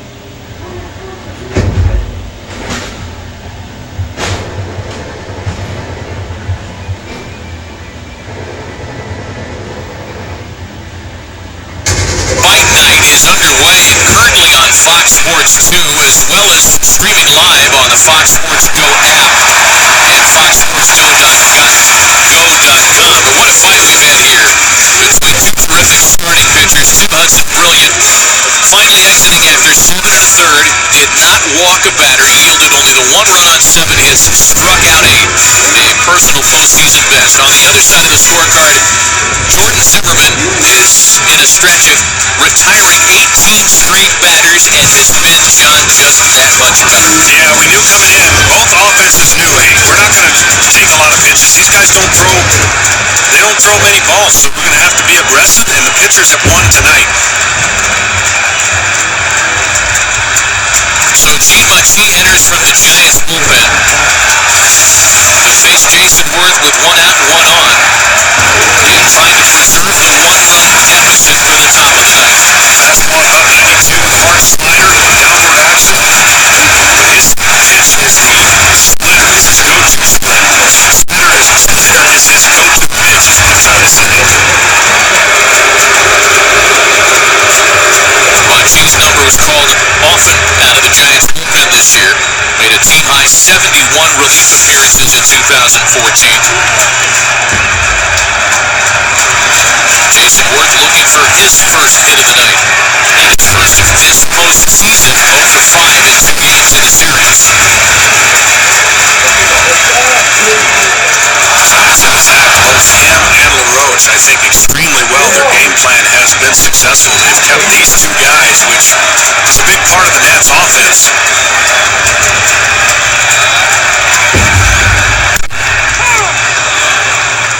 1-1.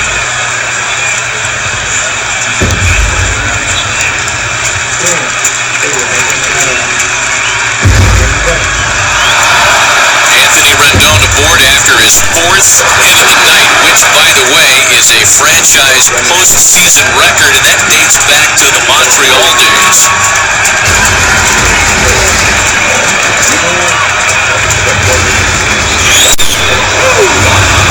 Worth behind 1-2. Slider there at 82. Arm angle down a little bit to sweep away from the right-hander.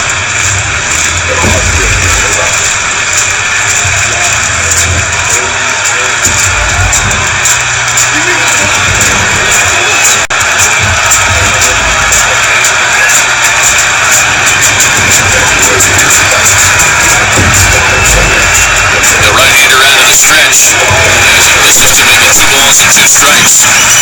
Based on what I've seen, you almost got to pitch Jason Worth backwards. It looks like he's much more comfortable with 2 strikes. You could surprise him with some fastballs. The question is when? When do you do that? 2-2 count right here, and he threw 2 sliders. We'll see if he goes fastball here to try to lock him up. Maybe some off speed. Now, as much as Zimmerman and Hudson work quickly, Machie is really the antithesis to that. Is that opposite? Yeah. I guess. He's slow. Okay. By design, by the way. A deliberate worker is the diplomatic way of saying that. Worth spoils him off to stay at 2-2.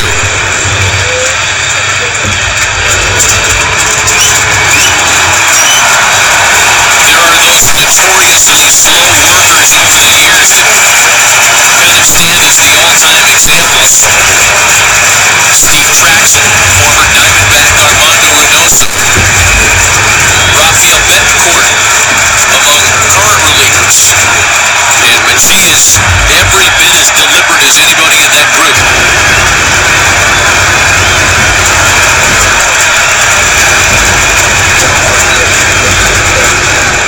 He wants it in the corner. North feeds it out to the opposite field. Playable for Pence. And out number 2. For a look ahead at what's coming up next on Fox Sports 1, let's send it back to Chris Myers in the studio.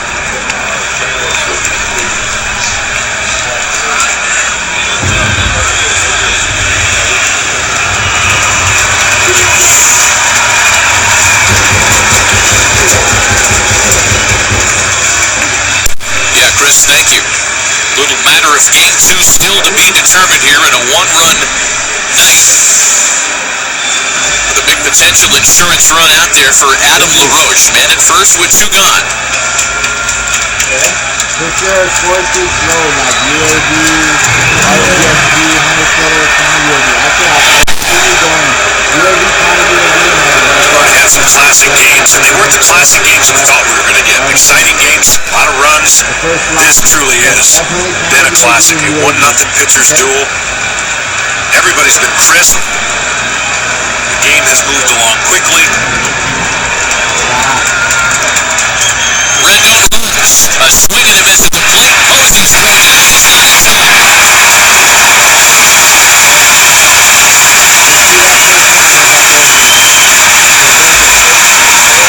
Runner in scoring position with two away.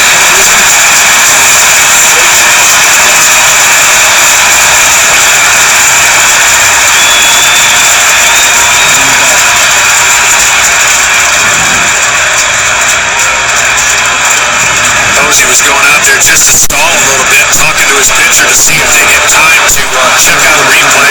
Everything's so important in these scenarios. Why not? We have the replay in place.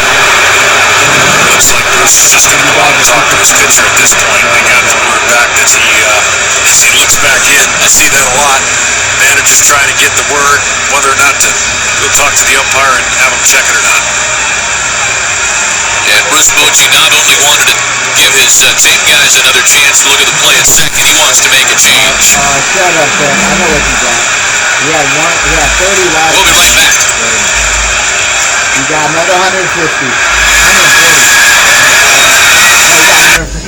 130. You got 130. Look, Temps ain't saying nothing anymore. He's like, don't kick me, please. We ain't gonna kick you, bro. Now, if it was Masters last day, and I got to fight for number one, it might be a different story, but right now, I ain't no thing. There we go. There we go. I gotta worry about that nigga six foot ten. Last night, we hit like 10K. I can get 150, like 10 bids, I make 10K. I got 90, that's not too bad.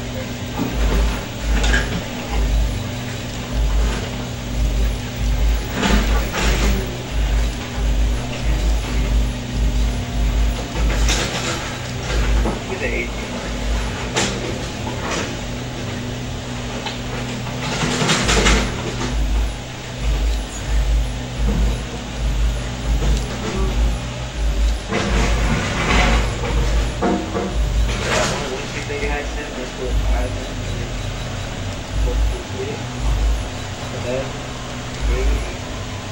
So 50. Okay. 13, 14, 15, 18.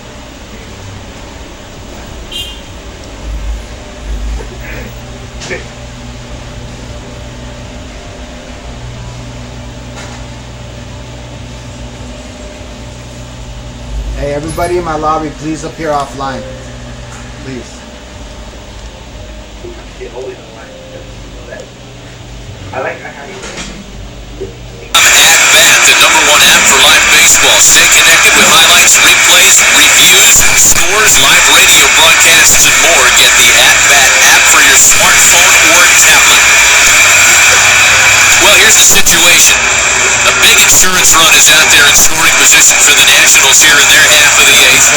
Washington leads 1-0, and they have ever since the Rendon single in the third. Jordan Zimmerman has been brilliant tonight. Tim Hudson was almost as good, left trailing by the run.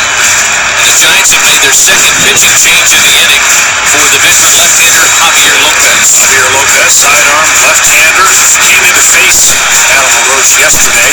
Some close pitches, but Adam worked a walk out of that at-bat.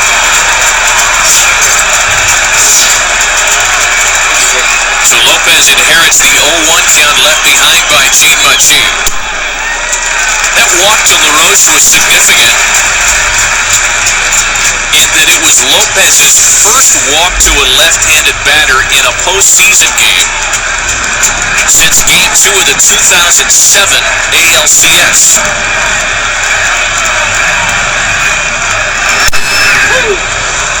Setting up for the same formula we saw yesterday, where Hunter Strickland came in with the bases loaded. It won't be a bases loaded situation this time. I guess we know why Bruce Bochy wanted Javier Lopez in this situation. Yep.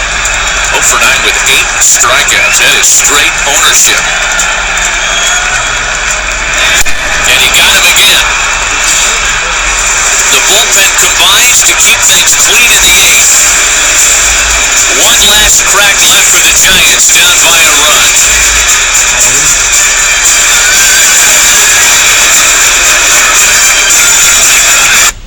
Dude, Izzy's my boy, bro. I take care of Izzy. Izzy takes care of me. I take care of him, bro. I take care of everybody that takes care of me. You know that. What? I got 4 right now. I take care of him. That's why. You got.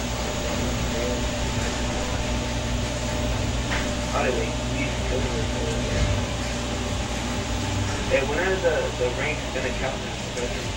If you're defense. I don't know. If I hit math, it wouldn't show.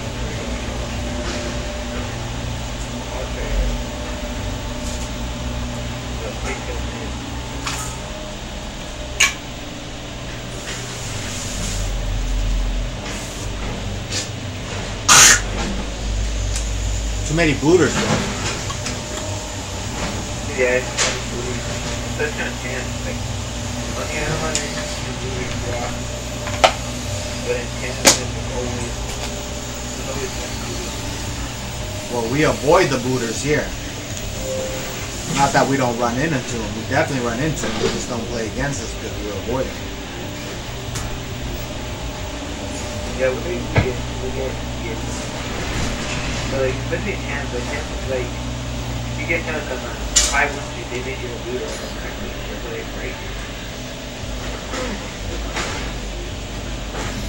If I get anything, they get scared and all that stuff. And like, especially like the one thing that we have right now is that they'll be breaking like everything that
Giants. 18 in a row retired as he has 3 outs left with the Giants and a complete game shutout in Game 2 of the DS. He really has. There's been no guesswork. It's right after you. Every hit pitch. We've seen a couple times. You saw right there. He is an aggressive approach, and it's working. This is the longest time he's had to wait ball game was that inning, in between innings, and he's come out firing strikes. 2 straight scoreless innings. That's it. 0-2 the pitch and back lefty. Well, the breaking ball, a ball and 2 strikes now.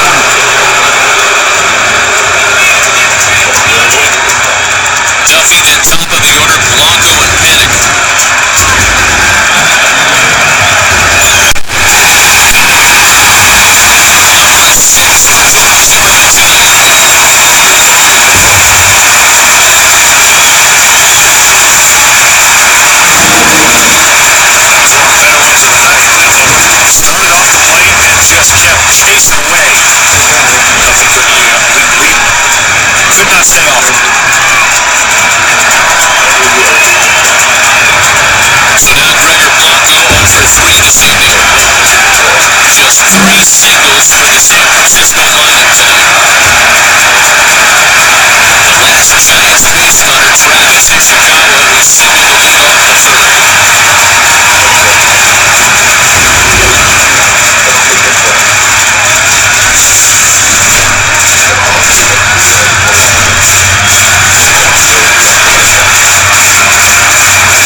thought that drive had a chance. Now, if you're national sports fans, you don't want to see Posey get a low play. Make something happen right here. Ball four, the tying run aboard. The first walk of the night for Jordan Zimmerman. How about the first walk of the night, period? That's how well pitched this game to has been. Here comes Matt Williams. And he's already made the change. Zimmerman goes into two-thirds, leads to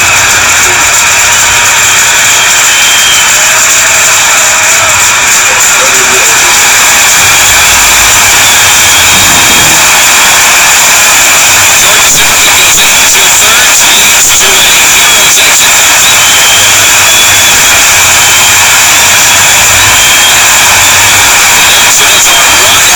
away from making this a best 2 out of 3.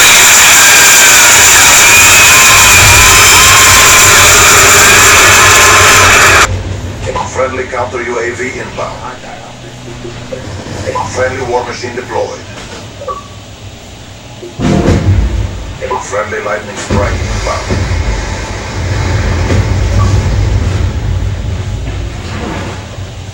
No.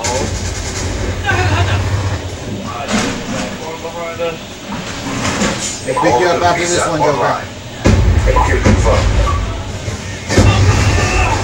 Come on.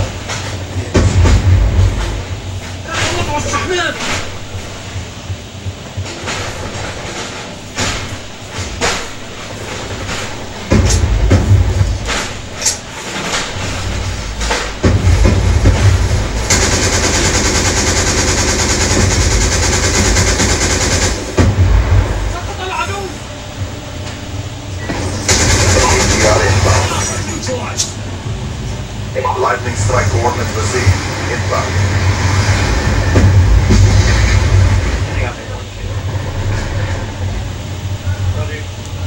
Kill confirmed.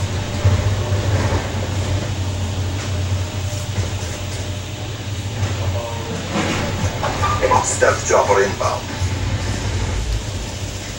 Don't quit now. UAV inbound.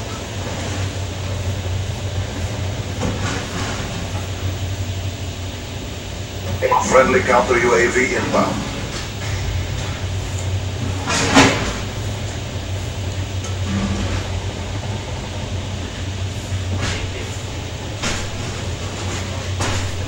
Care package. I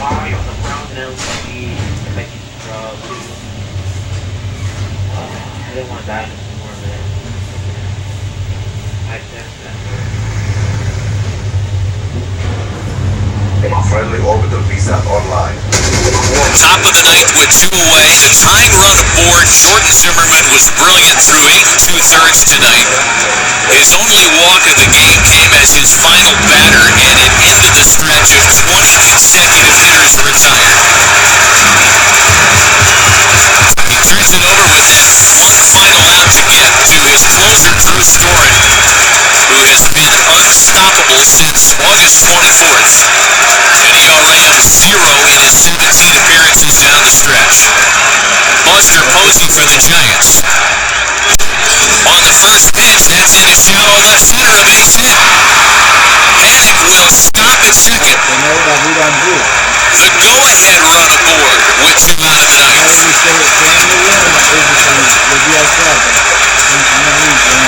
And Pablo Sandoval will have another chance. Good fastball pitch away.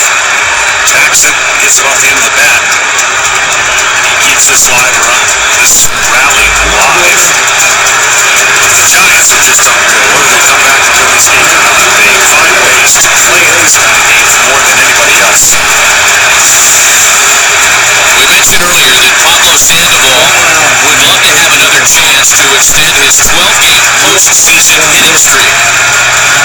He's had 2 career plate appearances against Drew Storen, has 1 base hit.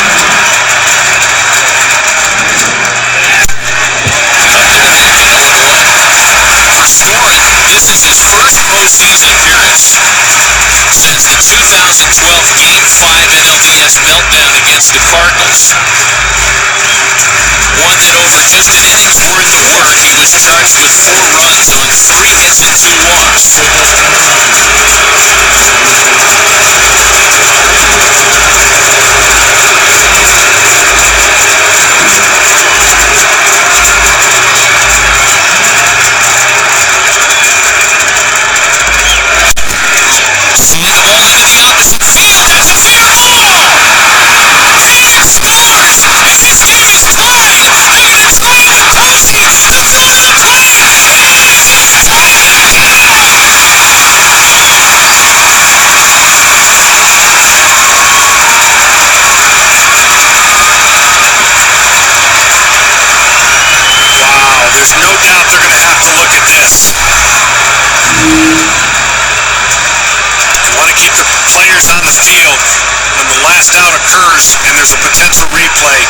Unbelievable piece of hitting.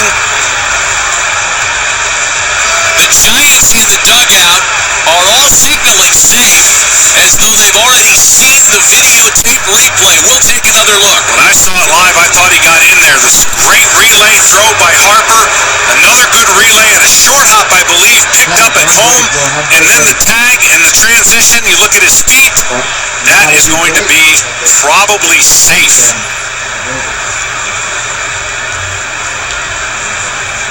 I think his foot gets, that's going to be awfully close. These are the moments that we now have before us, at least taking a look. This play is under review, and it's presented by Samsung. Awfully close. You're taking another look at it. And isn't it ironic that the player around whom the rules changed was based, Buster Posey, with that now infamous collision with then Marlin Scott Cousins. What you can't see is when his foot actually hits the plate as it bounces. When you're sliding in head first, you go with your hand, but when you slide in face first, it's quicker to the plate. But the problem is trying to get that foot from bouncing over the plate and trying to get that foot to actually touch the plate. All made more difficult with the new rules, the new collision rules behind the play. Wilson Ramos has to yield the lane. We watch it synced up from two different angles. It's close. I think it's going to have to be overwhelmingly an evidence to overturn, because remember, the call was out by home plate umpire.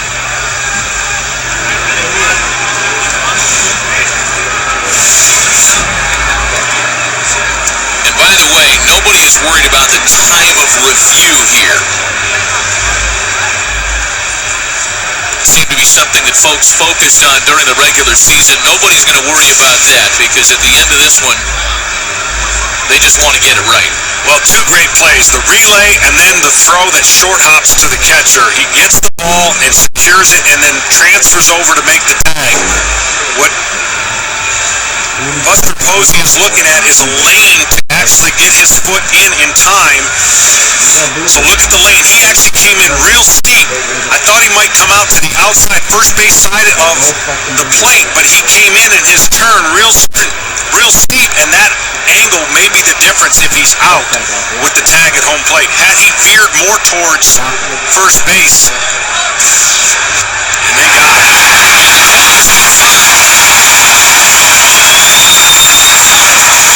Carlos Sandoval's two-out RBI single has tied it. We go to the bottom of the ninth. A brand new story in D.C.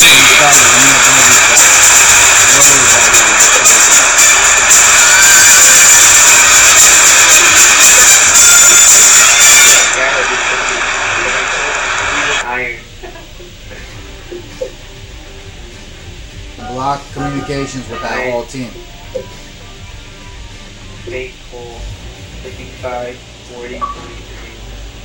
Total wins 11, and then 0 wins 3. Does that kick your fellas? Give it the math. Or not even math. I just tell me when you're done and avoid them all. So do I have to avoid them so I can avoid them too? I'm not getting it with them again? Yeah, you're the host. Alright. Does that shit work though when you avoid them? Absolutely. Alright, game required. Which one is it? A little player review or 5? Soames and Buoy Sweat. You put in Good player review. right? Avoid player, Yeah, yeah. tampering, Avoid the player. system tampering, and then cheating, conduct, cheating, unsporting, cheating. I don't know these other fucks. Alright, that's booty. Booty, sweat, and psalms. I don't know the other fucks. But those two Yeah, definitely. we'll just have to. Alright, anyway, avoid this one guy in there. Third view. Avoid that player. Alright, let's go. Something again.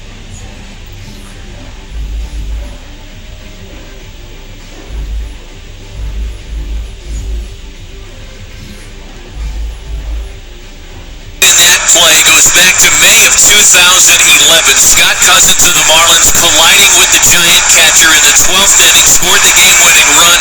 Posey suffered a fractured fibula, torn ligaments in the ankle. Some thought it was a career-altering, if not career-ending injury. He's, of course, come back stronger than ever. And then tonight, Posey involved in a refined set of rules, a play that required Wilson Ramos to yield a lane for the runner to slide, yet still, Ramos is able to tag him out. After the review, the call was confirmed. 1-run scores on the play, and we go to the bottom of the 9th inning. Yeah, one of the most controversial plays at the plate now as far as teams understanding how it's to be viewed. The catcher has to give him a lane. We've seen situations where the lane wasn't given, but the throw took him over. That's the play they're going to look at in the offseason, I really believe, and try to totally understand how to call it. But nonetheless, exciting play at home plate in the 9th. Sergio Romo is inserted for the Giants. He faces Ian Desmond to lead off the last of the 9th. A fly ball for Pence. 1 away. Pablo Sandoval has that sense for the big stage. He's the wild card. He really is. And of course, who would have thought that to continue his hitting streak would tie this game? He goes with the pitch away and down, and he just lines it down the left field line, and he sees what's going to happen. But I don't think he anticipates what's going to happen at home plate. And the rounding of the bag by Posey, and we already talked about the angle which he took into home, really made that play able for the Nationals to get him out. Sergio Romo pitched yesterday. The Giants win here in Game 1. Here's Bryce Harper with 1 gone.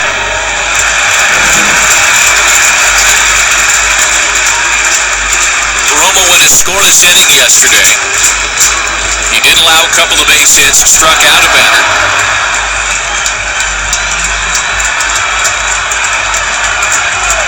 The former Giants closer and World Series closer. Now behind Harper, 2 balls and no strikes. What an incredible game. This game was going about a pace that we haven't seen in a while. And of course, 2 outs, nobody on, and a pitcher that had been in incredible control. And it all started with a 2-out walk by Panic. And then a hit by Posey, and of course the hit by Sandoval, and we are still playing. 2 balls and no strikes to Bryce Harper. To 2-1 now. Just a final note on Sandoval's base hit, as Harper doesn't like the call at all. Pretty tough pitch. I understand Zimmerman didn't like a couple calls there with 2 outs that led to the walk, and Harper's claiming that that ball's down. You can imagine the anxious moments here for the Nats. They had that win wrapped up with 1 out to go in the 9th.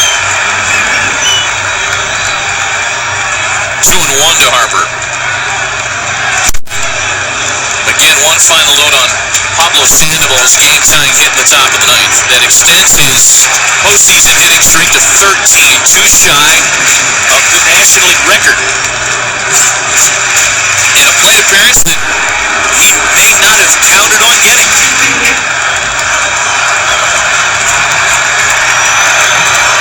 2 balls and 2 strikes to Bryce Harper. Wilson Ramos next with 1 out, the base is empty.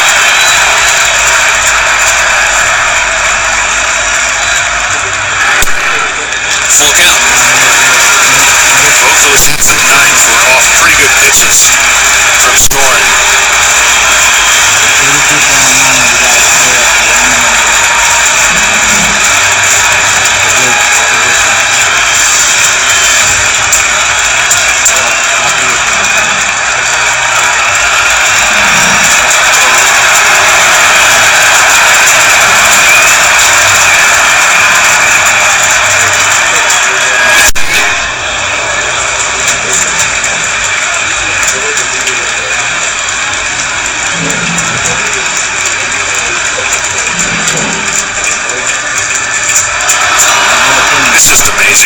I've now watched the Giants play in these type games in the postseason. And to do that in the ninth with 2 outs and nobody on, it can't help but take the air out of the balloon for this crowd and the team. You've got to find a way. Here's the Nats to send them home happy. Harper still battling 3 balls and 2 strikes. A bouncing ball for Belt, and there are 2 away in the last of the ninth.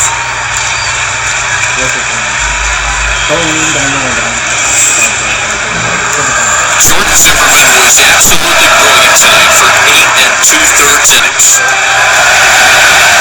Left with 1 out to get. The Giants are able to tie at the top of the ninth. And here is Wilson Ramos now.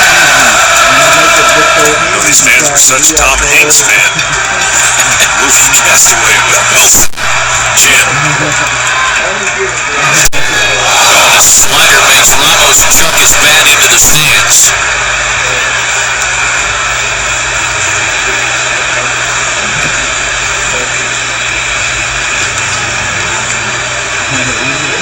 He's a quiet killer. I can't let these guys tell me I'm getting another 150, but I hope they don't kick me out. Please tell me they won't kick me out. No, I like these 150s. We ain't gonna kick you out. Let me tell you, for guys who aren't playing in this game, your stomach is in knots. No way to contribute. You're at the mercy of, hopefully, your team bringing you excitement. But man, when you're at this time, you're down 1 game to none. So close to saying it's even. Don't feel good. Another slider makes Ramos pass and miss. It's 0-2. The Nationals were 1 out away from making this the best 2 out of 3.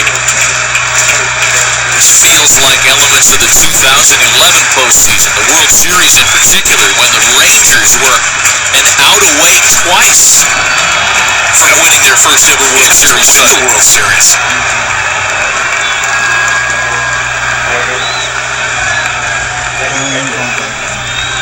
Posey sets the target well off the plate. It's a ball and 2 strikes. When the Giants bat in the top of the 10th, should it get that far, they're hoping to have Pence, Belt, and Crawford. A very tentative-looking crowd here at Nationals Park.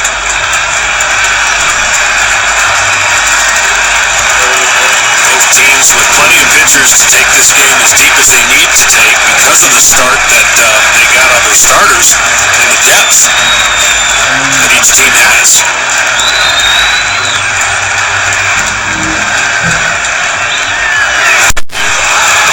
A series of sliders finishes off Wilson Ramos.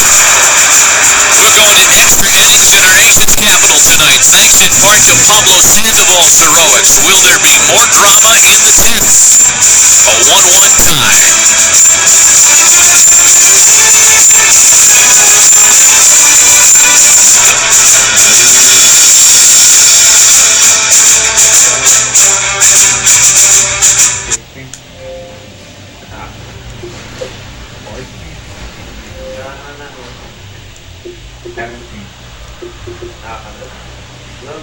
You're getting it. Oh, you 13? Yeah. Dang. How old are you, 16? 21? I'm 18. 19? 18. I said 19. I said 19. How about professor? I don't know. I'm a professor, bro. That's all you gotta know.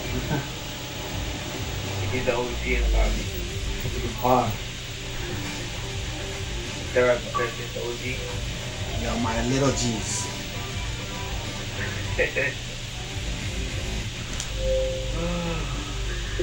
Come on, 3 people, I wanna play. Eat some ass. What's up, Trax? Stay in the lobby, Trax. You'll be behind Easy. We're running deep today.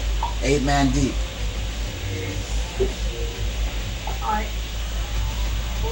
But if you leave, you lose your spot, and I'm gonna have someone else take it. Boom, boom, boom, boom, boom. Can't touch it. Boom, boom, boom, boom. We got Easy, and we got Trex waiting in the helms. If anyone leaves, they're gonna take their spot. No. Ain't that right, Trex? Easy. Yeah, man. I think the person's gonna be the next big rapper, man. It's gonna be the next big rapper. Shit, Pitbull got nothing on me, homie.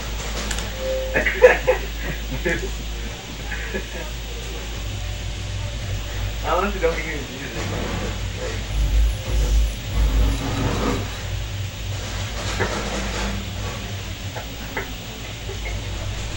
Tenth inning, where the place to be on an increasingly chilly night is in front of that tube heater in the Nationals dugout. Well, the deeper we go, the more Mother Nature cools things off. Top of the 10th, and another pitching change for Washington as Tyler Clippard takes over in the 10th inning. See his numbers.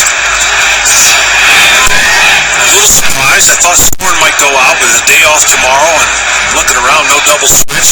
Pitcher's up second. But Clippard has come in to try and keep this game going, and obviously only going to go, by the looks of it, one inning. Hunter benched Brandon Belt, and Brandon Crawford here for the Giants. Clippard pitched in last night's opener. Worked a scoreless inning.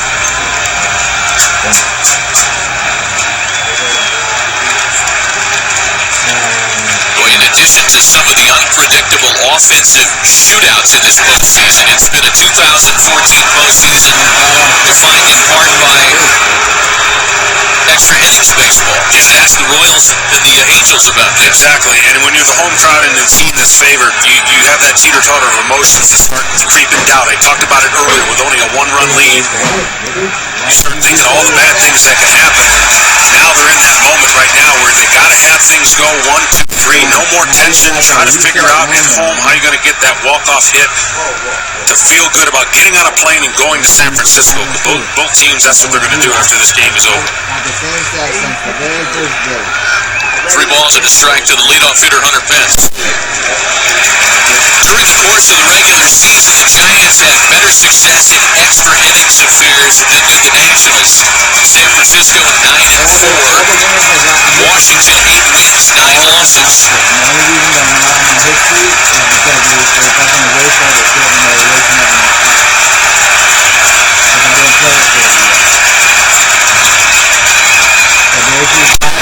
The 3-2 to Pence is again fouled away. Maybe like 10 are from Pugs because when the servers go down. Going to that 9th inning, the Giants had 3 singles tonight. 1 runner in scoring position all night. But that 9th inning with a 2-out walk turned into a game-tying rally. As Pence swings and misses for a number 1.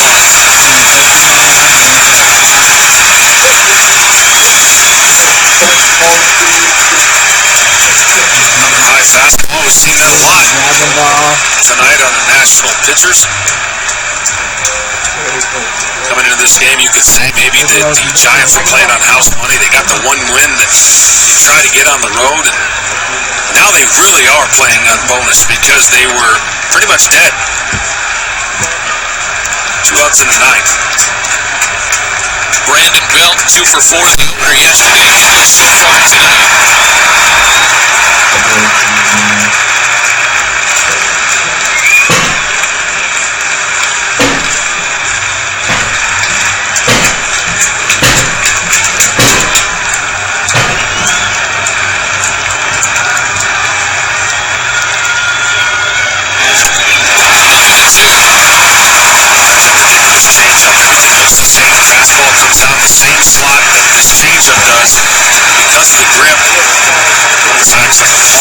Just absolutely disappears. He's attacking his fastball right here, and see where the ball never gets there. He actually swings out of his helmet.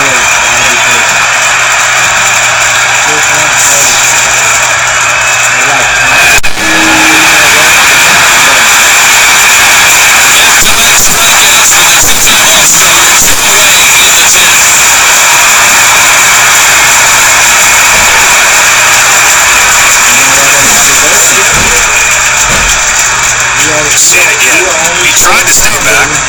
You tell yourself as a hitter, okay, stay back, but you don't ever want to get beat on the fastball either. That fastball changeup combination, when it works, makes hitters look more silly than any other pitch. So now Brandon Crawford, who after a 3-hit opener cooled off tonight.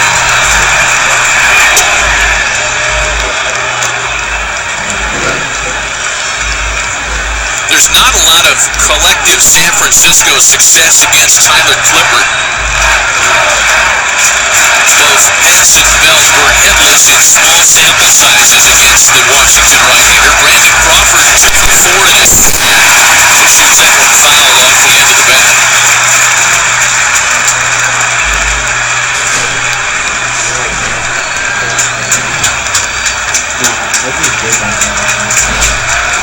You just have to guess right against a pitcher like this. Hand location, look for a ball out over the plate. You haven't seen anything breaking towards you. It's just basically fastball, straight changeup so far.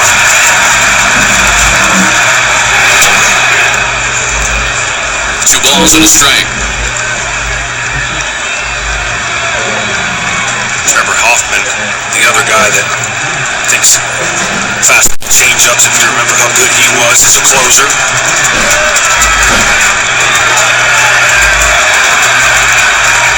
The 2-1 to Crawford. 2-2.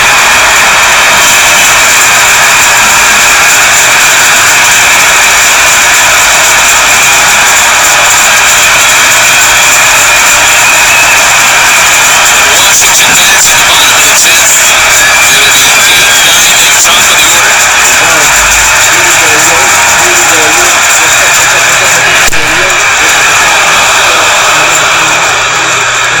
Full count now. These fans have gotten their rotator cuff work of waving those towels up and down, waving them, trying to continue this quest to get the Nats win. Trying to stay warm out there. It's really gotten chilly. Still a full count to Brandon Crawford. Giants bullpen is hot with Santiago Casilla and Jeremy Affeldt.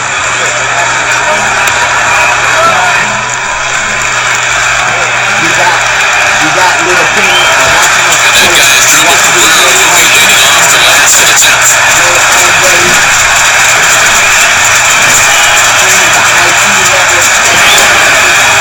Ball 4. The rally that tied it in the 9th started with a 2-out walk. A 2-out base on balls issued here in the 10th.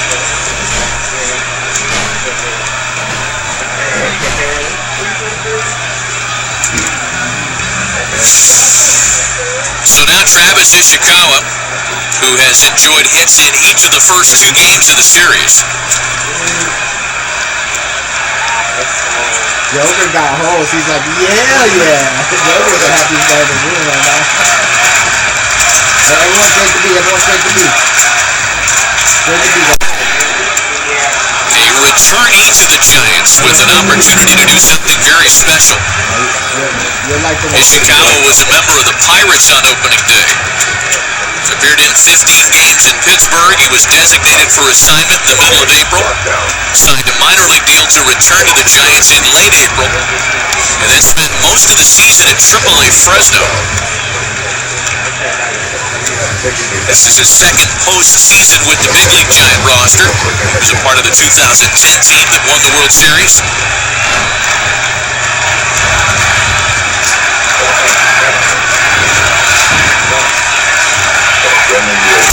Giant fun swinging a miss, 1-1.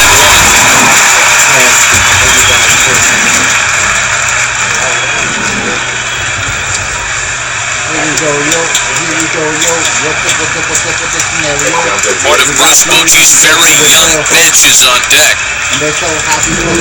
Andrew Susek in the on-deck circle.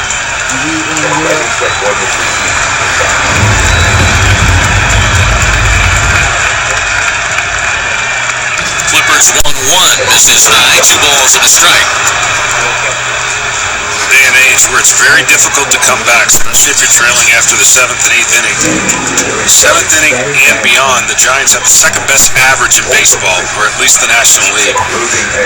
They just don't give in, and they try everything they do to have the most productive at-bat each guy that steps in the box. 2 balls and 2 strikes now. So looking forward to the bottom of the 10th inning, and again, Clipper trying to get it there, still at 1-1. 8-9 at top of the order, so Cabrera, a pinch hitter, and then Span, something we talked about last night. Ryan Zimmerman, the all-time franchise leader across the board, available as a bench guy again tonight.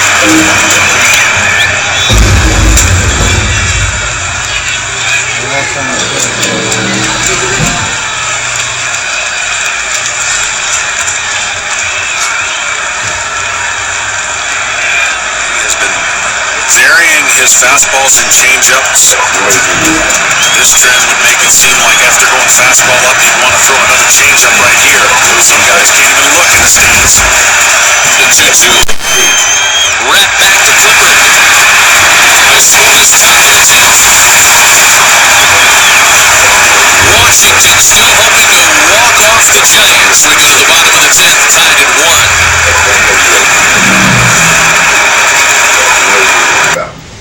Oh my god, I got a lag.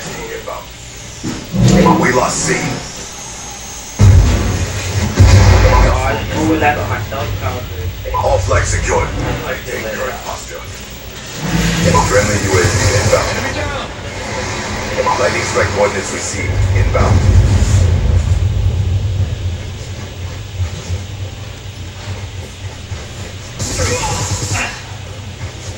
Counter UAV inbound. Friendly counter UAV inbound.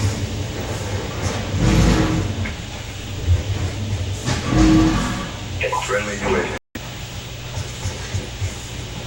Orbital Left VSAT safety, online. left safety.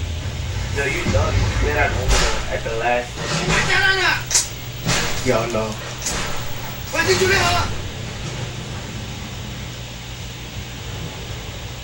Securing C. Friendly lightning strike inbound. Securing C.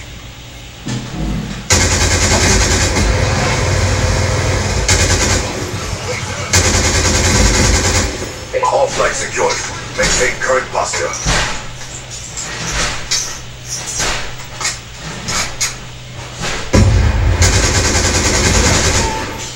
Losing Alpha. Time is almost up. UAV inbound. Losing C. We lost Charlie. Securing Alpha. Alpha secure. RCXD ready for deployment. Oh my god. On standby.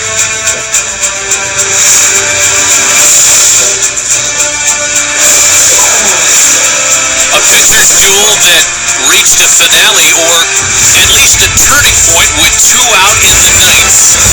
Jordan Zimmerman was brilliant. He was 1 out away from a complete game shutout victory. The Nationals went to the bullpen. The Giants scored a late run, and here we are in the last of the 10th. It has gotten progressively cooler, if not colder, down to 56 degrees here at Nationals Park. The wind has certainly increased the later we get into the night. And in stark contrast to the balmy conditions in Southern California for the Cardinals and Dodgers coming up in a little bit on MLB Network, it is decidedly fall feeling here in the Northeast. Yeah, concern when the Nats are up, not so much for the fans, but they would like to see this end soon as they're coming up here in the bottom of the 10th. This has been really an incredibly well-played game, and now Jeremy Avdom is trying to continue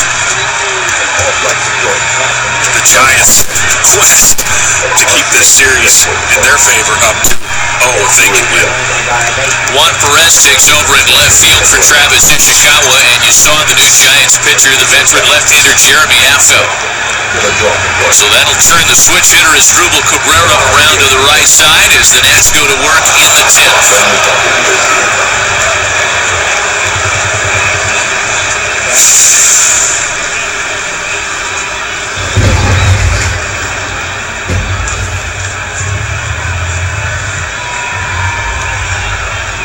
Cabrera doubled and scored the only Nationals run of the night in the third, one that looked like it was good enough to get out of here with a Game 2 win. That is until the two-out rally by the Giants in the ninth. Cabrera, then Kevin Franzen, who's on deck, a former Giant who will pinch hit next, and then Denard Span.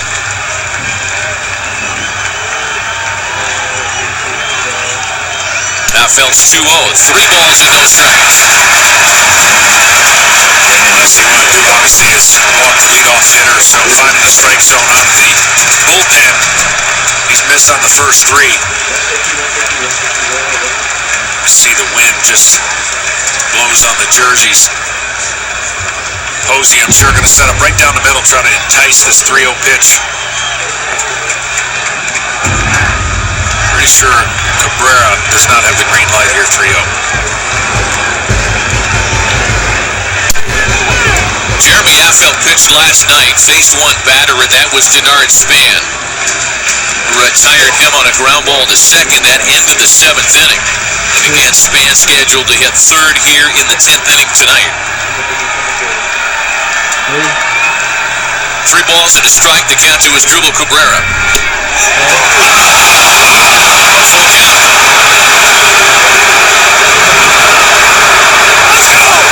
Cabrera just as frustrated with Nick Carapaza as Bryce Harper was in the ninth, if not more so.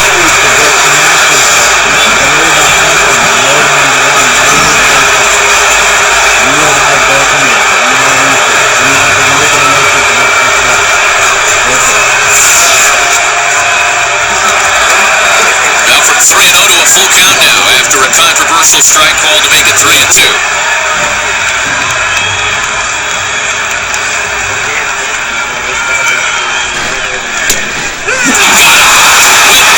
That same spot, and Cabrera's gone.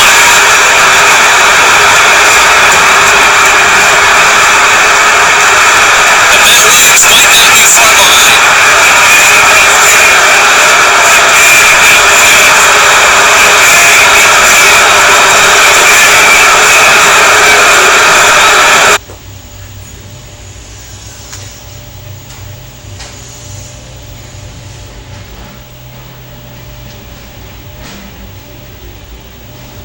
So we need 100 win streak of pitching? Yeah. Matches and shit?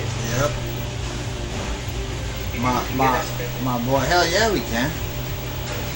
Just gotta avoid the trolls, bro. We're beasts, You gotta avoid the trolls. I know we're like, I know we're beasts and shit, you know, we splash and shit, but 100? 100.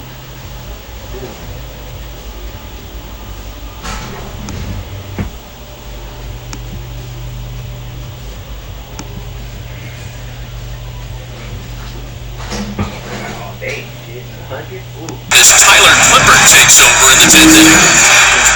See his numbers. A little surprised. I thought Thorne might go out with a day off tomorrow, and looking around, no double switch. Pitcher's up second. But Clippard has come in to try and keep this game going, and obviously only going to go, by the looks of it, 1 inning. Hunter benched Brandon Belt and Brandon Crawford here for the Giants. Bonus inning. This postseason, it's been a 2. When we gonna get trapped in goals?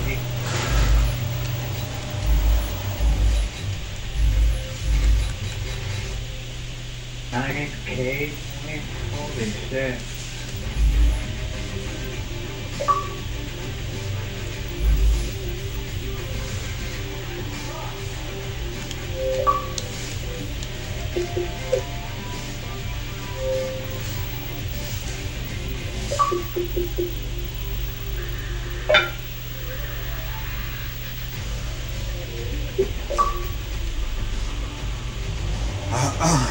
game chat, guys.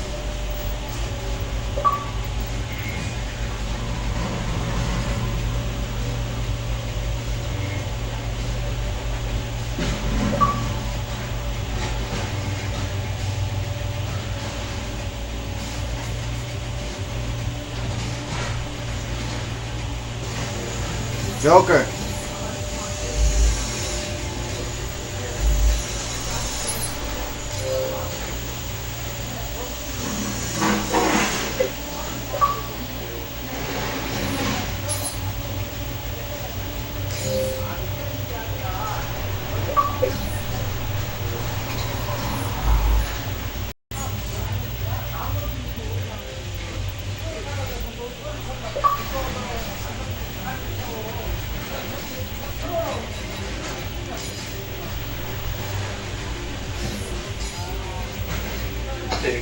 Yeah, just come to game chat. The servers are acting fucked up, so when it does this, game chats are not good.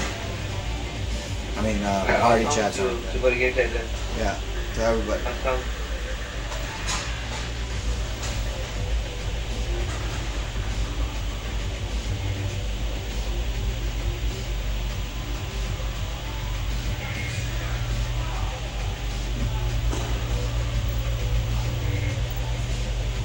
When the servers get like that, it's not good to be game chat and party chat.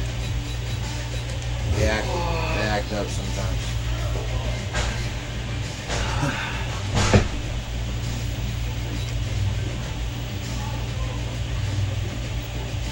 Let me some ice. Don't say it, Tim. You know that win streak, that season win, and that damn. Oh. That look nice. You're right. Yeah, look at Well, Chris, as you mentioned, it is a picture-perfect fall evening at Sold Out Nationals Park, and fans up and down the Beltway are hopeful and pumped up that this is the night their potent lineup breaks out to even up this best-of-5 series.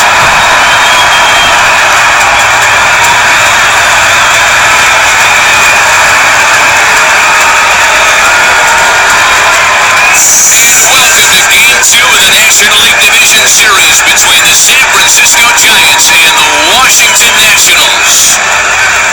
Welcome inside the broadcast booth at Nationals Park with John Smoltz, Matt Vasgersian. The Giants claimed the opener yesterday by a 3-2 score, their National League record 9th consecutive postseason win.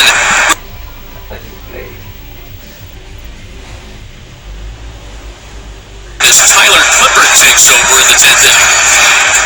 See his numbers. A little surprised. I thought Thorne might go out with a day off tomorrow, and looking around, no double switch.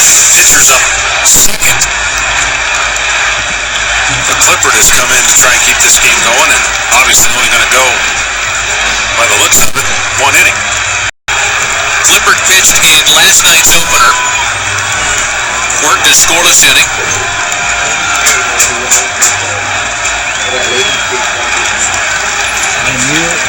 In addition to some of the unpredictable offensive shootouts in this postseason, it's been a 2014 postseason defined in part by extra innings baseball. Just ask the Royals and the Angels about that. Exactly, and when you're the home crowd and the team that's favored, you have that teeter-totter of emotions that start to creep in doubt. I talked about it earlier with only a 1-run lead. You start thinking all the bad things that could happen. Now they're in that moment right now where they got to have things go 1, 2, 3, no more tension. Try to figure out at home how you're going to get that walk-off hit to feel good about getting on a plane and going to San Francisco. Both teams, that's what they're going to do after this game is over. 3 balls and a strike to the leadoff hitter, Hunter Pence.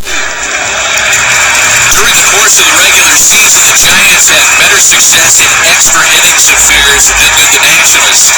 San Francisco 9-4, Washington 8 wins, 9 losses.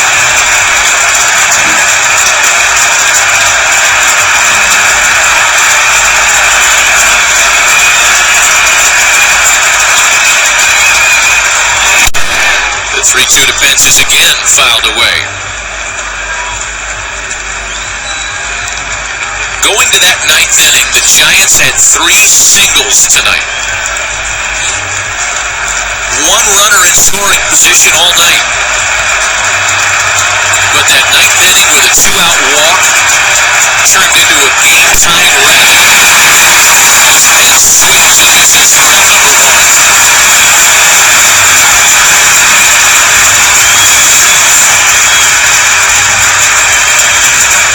High fastball, we've seen that a lot tonight on the national pitchers. Coming into this game, you could say maybe that the Giants were playing on house money. They got the one win that you try to get on the road, and now they really are playing on bonus because they were pretty much dead. 2 outs in the ninth. Brandon Belt, 2 for 4 in the opener yesterday. Hitless so far tonight.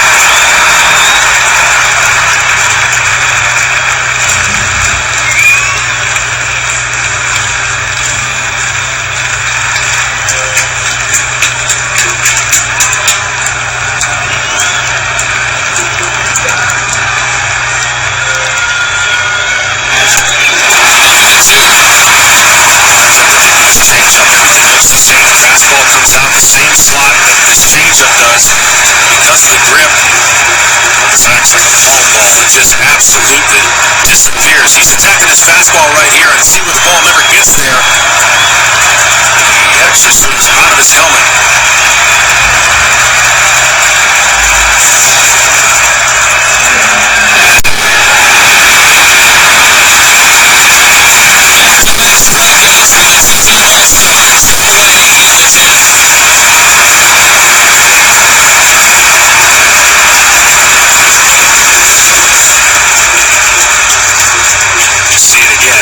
Tried to stay back.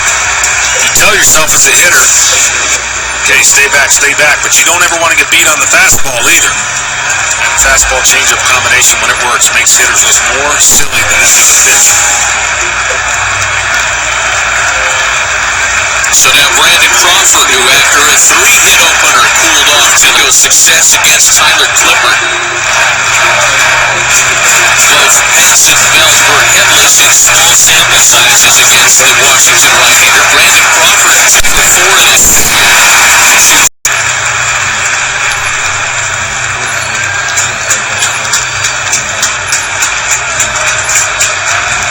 It's tough to guess right against a pitcher like this in location. Look for a ball all over the plate. You haven't seen anything breaking towards you. It's just basically fastball, straight changeup so far.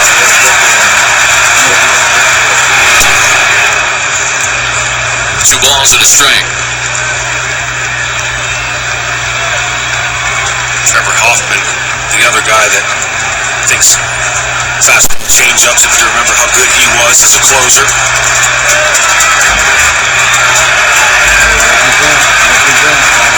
The 2-1 to Crawford.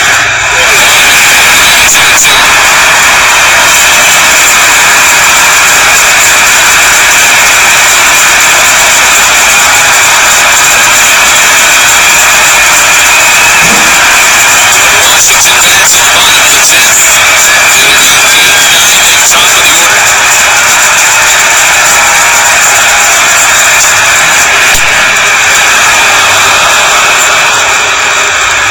Full count now. Hey, these fans have gotten their rotator cuff work of waving those towels tonight. Up and down, waving them, trying to continue this quest to get the Nats win. Trying to stay warm out there. It has really gotten chilly. Still a full count to Brandon Crawford. Giants bullpen is hot with Santiago Casilla and Jeremy Affeldt.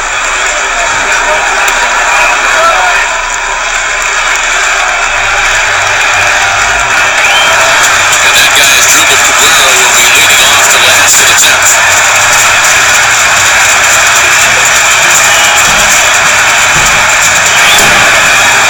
Ball 4. The rally that tied it in the 9th started with a 2-out walk. A 2-out base on balls issued here in the 10th.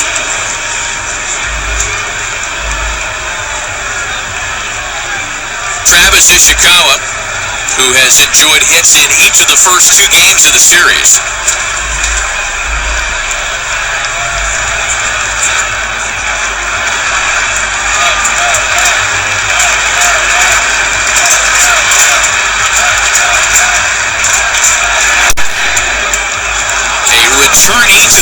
Giants with an opportunity to do something very special.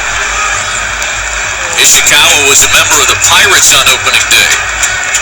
Appeared in 15 games in Pittsburgh. He was designated for assignment in the middle of April. Signed a minor league deal to return to the Giants in late April. And then spent most of the season at AAA Fresno. This is his second postseason with the big league Giant roster.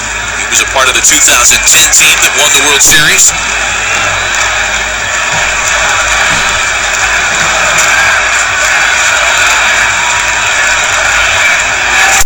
Giants on his way, and it's 1-1.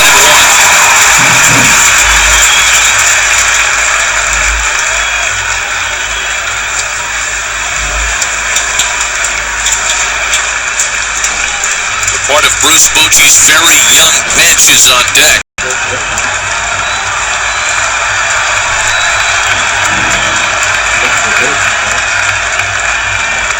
Clippers 1-1, misses high, 2 balls and a strike.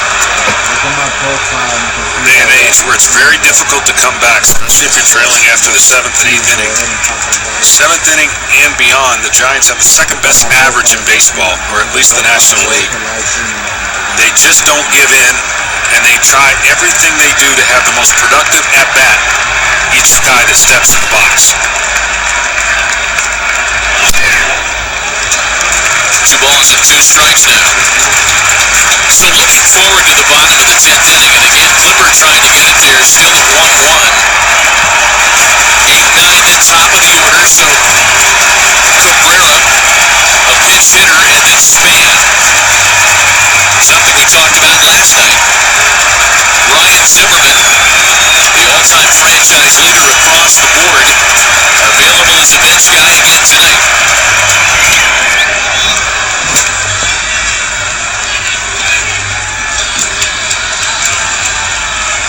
Our plan owns a IT consulting firm. We also own a dating agency. He has been varying his fastballs and changeups. This trend would make it seem like after going fastball up, he'd want to throw another changeup right here. Some guys can't even look in the stands. The 2-2. Red back to Clipper. The score is 2-2.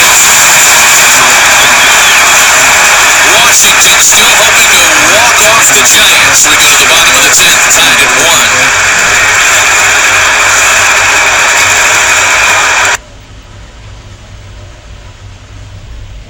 205th rank, I mean.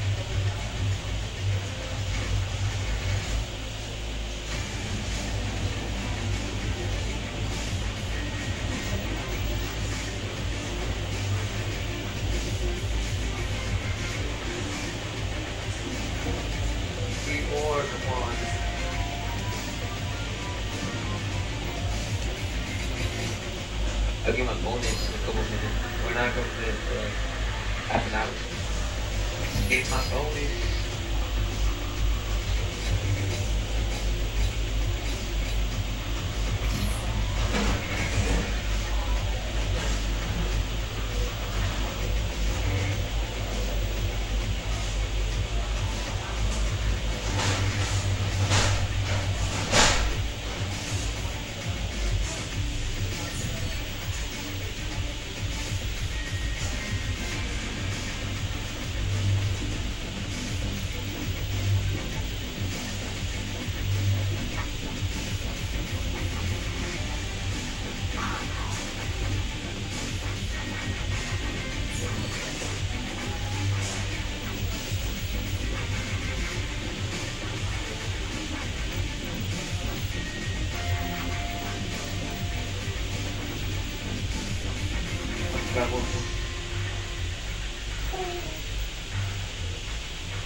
Fame XI Brian. This is a lot.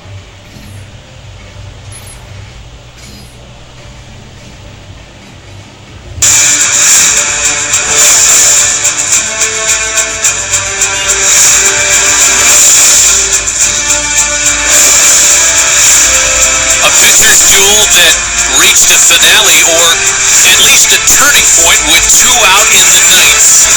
Jordan Zimmerman was brilliant. He was 1 out away from a complete game shutout victory. The Nationals went to the bullpen. The Giants scored a late run, and here we are in the last of the 10th. It has gotten progressively cooler, if not colder, down to 56 degrees here at Nationals Park. The wind has certainly increased the later we get into the night. And in stark contrast to the balmy conditions in Southern California for the Cardinals and Dodgers coming up in a little bit on MLB Network, it is decidedly fall feeling here in the Northeast. Yeah, concern when the Nats are up, not so much for the fans, but they would like to see this end soon as they're coming up here in the bottom of the 10th. This has been really an incredibly well-played game, and now Jeremy Affeldt is trying to continue the Giants' quest to keep this series in their favor up 2-0 if they can win. Juan Perez takes over in left field for Travis Ishikawa, and you saw the new Giants pitcher, the veteran left-hander Jeremy Affeldt. So that'll turn the switch hitter Asdrubal Cabrera around to the right side as the Nats go to work in the 10th.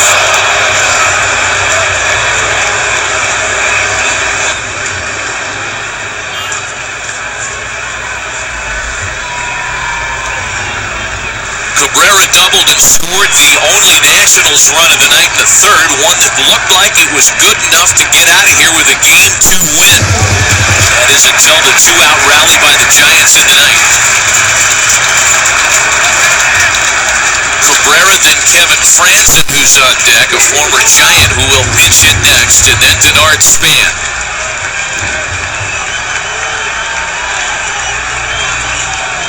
Affeldt's 2-0, 3 balls and no strikes. Last thing you want to do, obviously, is walk the leadoff hitter, so finding the strike zone out of the bullpen. He's missed on the first 3. You see the wind just blows on the jerseys. Posey, I'm sure, going to set up right down the middle, try to entice this 3-0 pitch. Pretty sure Cabrera does not have the green light here, 3-0. Jeremy Affeldt pitched last night, faced one batter, and that was Denard Span.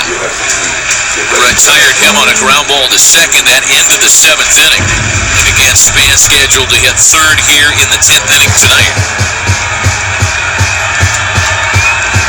3 balls and a strike. The count to Asdrubal Cabrera. Full count.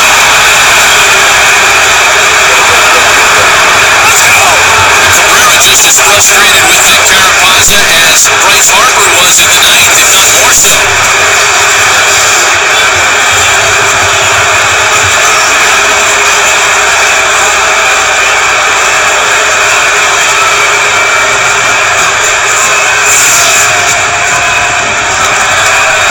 Now from 3-0 to a full count now after a controversial strike call to make it 3-2.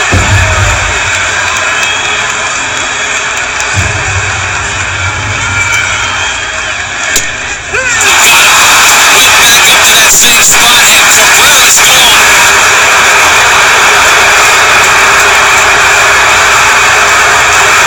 The Mets might not be far behind.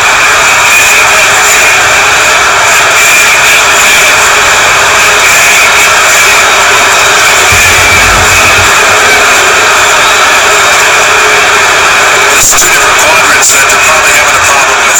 Matt's going to get it, I'm sure, to his team. There's a quadrant down that was called against Harper, and then a borderline quadrant up. I thought that last pitch was actually a better pitch, but because Cabrera saw the first one as up, 2 guys end up getting thrown out here. So Asdrubal Cabrera and Matt Williams have been run. Both ejected.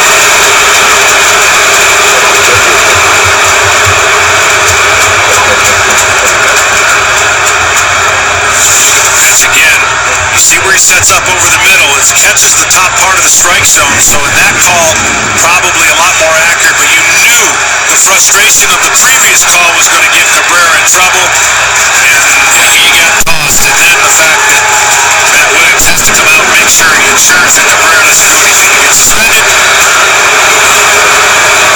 Nationals, of course, are not happy with the whole situation.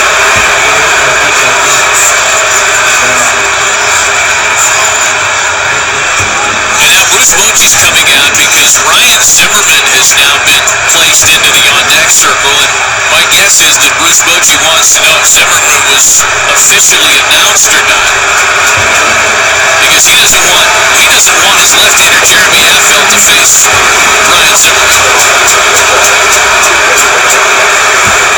This is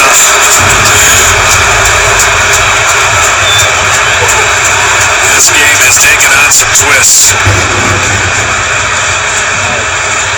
There's only one team really playing a little bit more relaxed, and you can understand with a one-game lead, the Giants not as bothered by things as the Nationals should be. They have to get this game. Feel like they have crawled back into the series. Down 2-0 going to San Francisco with Bumgarner on the mound is not an enticing appetite.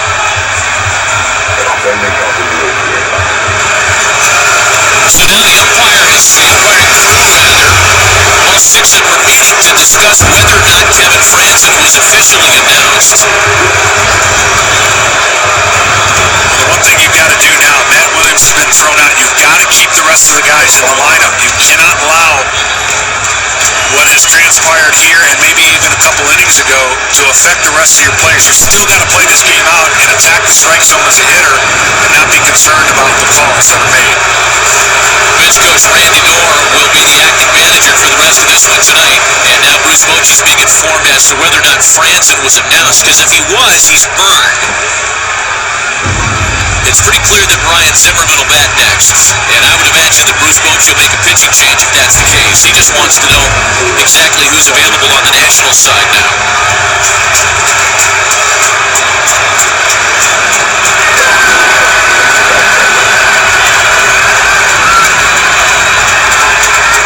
Our guess is that Vic Carapazza, the home plate umpire, pointed Franzen to the scorer's box. The PA never announced it, so we don't have clarification if Franzen was burned or not.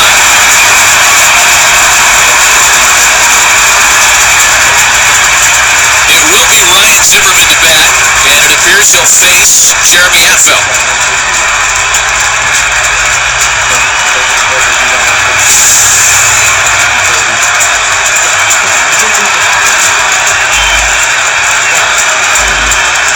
Zimmerman had a pinch hitting opportunity last night and flied out. First offering a big curveball that misses. So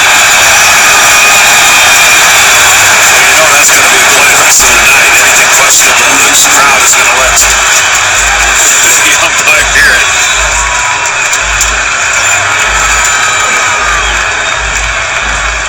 It was a difficult regular season for Ryan Zimmerman based on 2 troubling stints on the DL. Another breaking ball that misses, and another sarcastic round of applause from the fans. Here's the deal. It was 3-0, so you know you're taking 3-1. The 3-1 pitch changes the at-bat. That's why Cabrera got so upset. He thought that was a ball.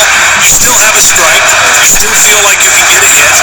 And another pitch in the same area as it was to the little temporary chaos. The 2-0 to Zimmerman. 3 balls and no strikes now. Maybe Affeldt thinks this is the key to success. Lull him to sleep in a 3-0 count and work your way back. Not in this moment it isn't. Not with a guy like Zimmerman at the plate. He may have the green light.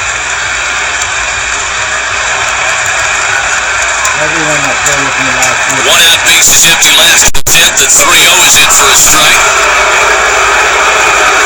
The throw of Cabrera has been ejected. Matt Williams has been ejected. Randy Knorr takes the managerial duties for the rest of this one. And just to clarify, it is our understanding that Kevin Franzen was never announced, so he was not burned and is still eligible in this game. And the longer you go, the bigger a deal that kind of thing is. The 3-1.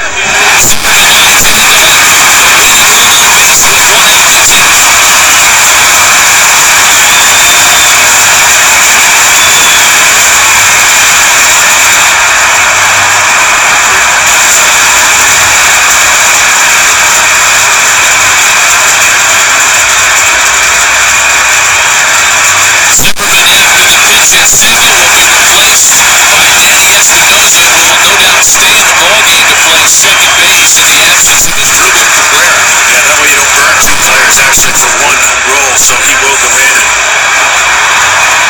and serve as a replacement for not only Zimmerman but Cabrera.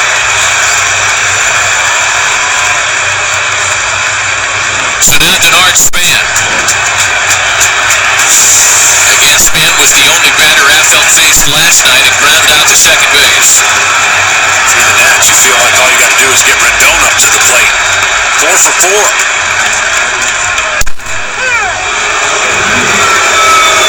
Well, the Nationals would certainly love to have not only a hot Anthony Rendon, but a right-handed anybody against Jeremy Affel.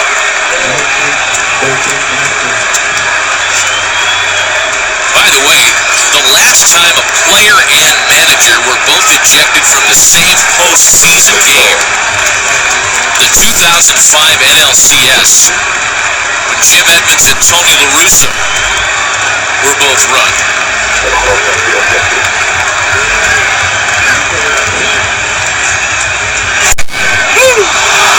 And a strike to Span, who put him behind 0-2. Well, with the new system and replays, of course, you're not going to have anybody get thrown out over those because you can take a look at them unless the manager comes out after a decision has been made. So it leaves you really for strikes and balls where you think they should or shouldn't have been.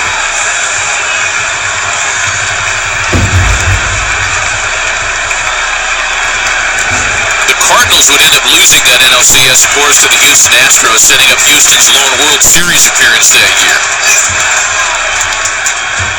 Go with the 0-2. In the ball with a stake. A ball and 2 strikes now to Denard Span. See a breaking ball just slip out of his hand. Windier conditions now, getting a little cooler.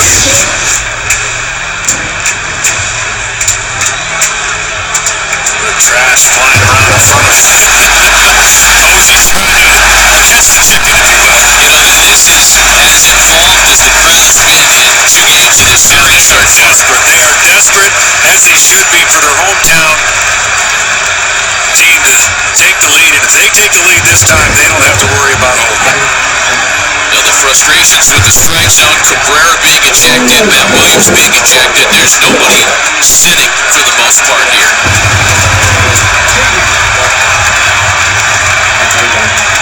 The sign from the well-heeled folks behind the plate. Span bounces it to second. It is covered for 1 to double play. Jeremy Affel rolls the big ground ball to get them both and send this one to the 11th.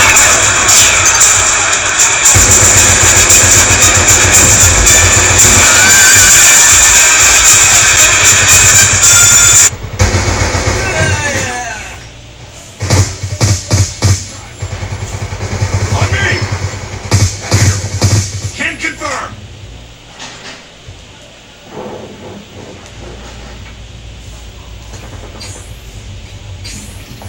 Oh, Professor.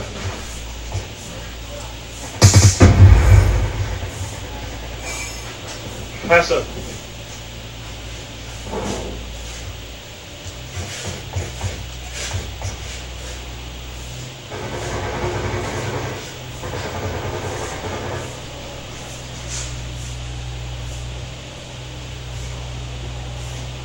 Professor. Well fought. Get ready for the next round. What the hell are you doing? Look at this shit. Who was that? Was that Joker? Yeah, I was chasing that nigga for a while, too. Search and destroy. Wow. Defend the objective.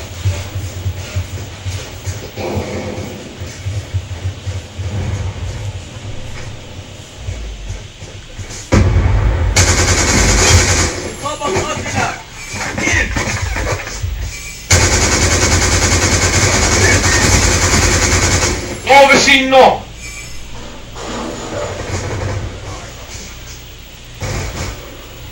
Look at you with your target pointed now. Get ready for the next round.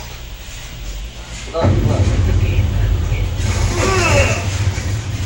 Your teammate got the L. You okay with it? Okay then? Halftime. stop you. Look how else you think. Search and destroy. Hey, let's go. Plant A. Plant A. Eliminate the Just the one pitch to Asdrubal Cabrera that led to his ejection. We'll take you back to Bryce Harper's at-bat and his frustrations. And Bryce got away with a little bit of something there. Cabrera was not so fortunate. Harper frustrated earlier, and Cabrera finally erupted after that called strike three. He was run immediately, then Matt Williams went. And it's the seventh-year umpire, Victor Rapaza, who is right in the midst of that controversy, but as some of our technology confirmed, Yeah. It's not that bad of pitches. What happens is when a glove is sitting on the outside part of the plate and he reaches over to catch it, that's what the hitter sees. And even though it crossed the plate, normally a lot of umpires may not give that credit to the strike. Down in the zone, up in the zone, those are the two quadrants that hitters are going to say, hey, I'll give you one of them. You can't have both of them. And I think overall he's done a great job behind the plate. the new pitcher for the Nationals is veteran left-hander Matt Thornton. And he'll take over here in the top of the 11th. And the other thing to put a bow on it, Matty, is when a pitcher's gone 3-0 and he's missed a couple times, you usually get the benefit of the doubt of a close one on 3-1, and that close pitch on 3-1 changed the at-bat for Asdrubal Cabrera. Juan Perez followed by Gregor Blanco and Joe Pinnick. And it's now 3 balls and no strikes to Perez, making his first plate appearance tonight. UAV on standby. And there's ball 4. A 4-pitch walk starts the 11th.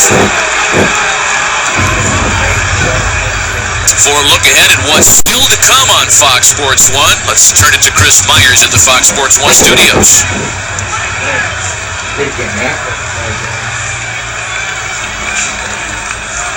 For the cause.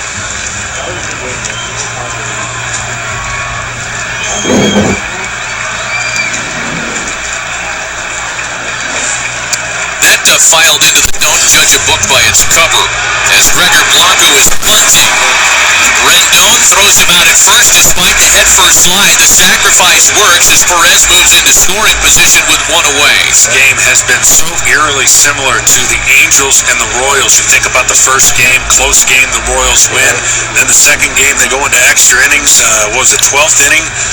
Somewhere about there, and the Royals come away with a 4-1 victory, and they went home up 2-0. What you're hoping to avoid as the Nationals, obviously, is that same scenario playing out for San Francisco, the other wild card team that got in on the one-game playoff.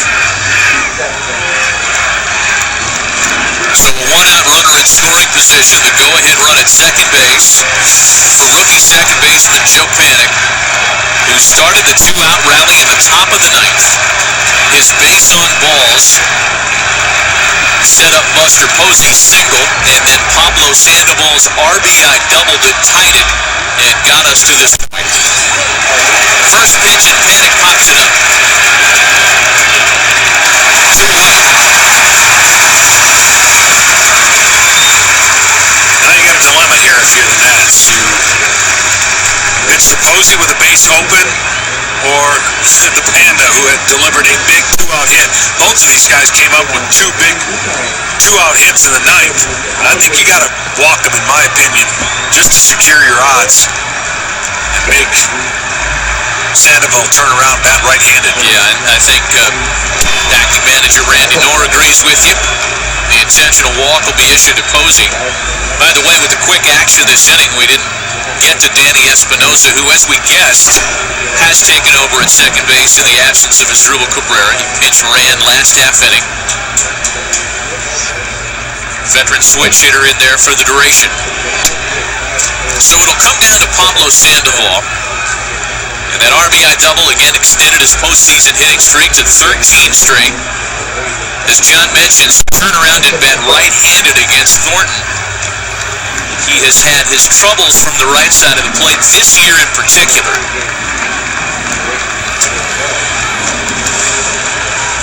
And here we go.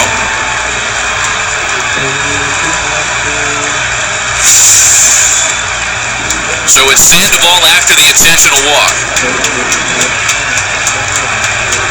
His batting averaging at southpaws this year, and that is with his batting from the right side of the plate, just 199 as compared to 317 when he turns around and bats left.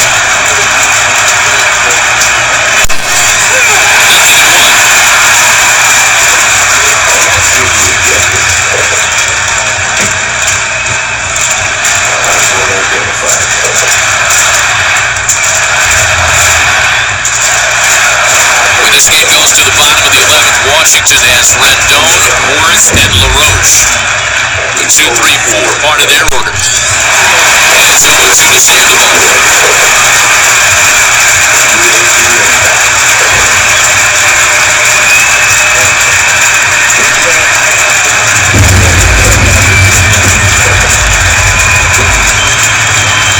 Pablo Sandoval really regressed as a right-handed hitter this year. Splits have always found him better from the left side, but never such a dramatic difference as this year.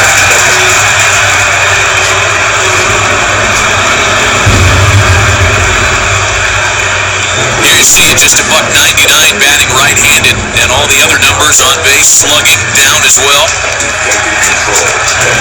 It's after a 3-year period in which he hit .283 from the right side of the plate.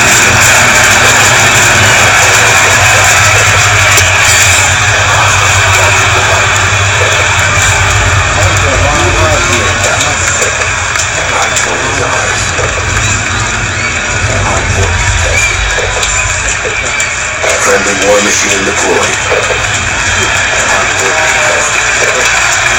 Perez and Posey aboard with 2 gone. A ball and 2 strikes to Pablo Sandoval. Matt Thornton pitches around a couple of walks, and the Nationals are set up for a walk-off week again in the 11th.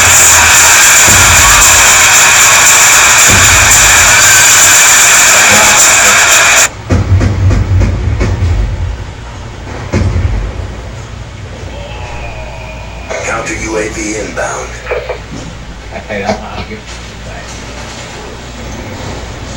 Friendly UAV inbound.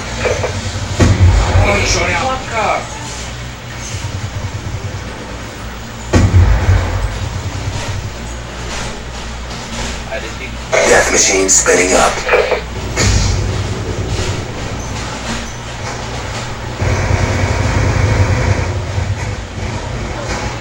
Wow. Friendly hunter-killer drone deployed. Care package inbound. Hostile UAV above.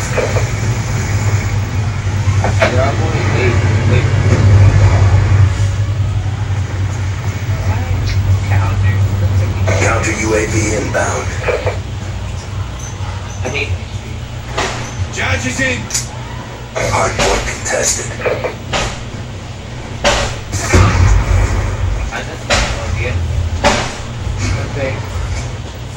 Hardpoint identified.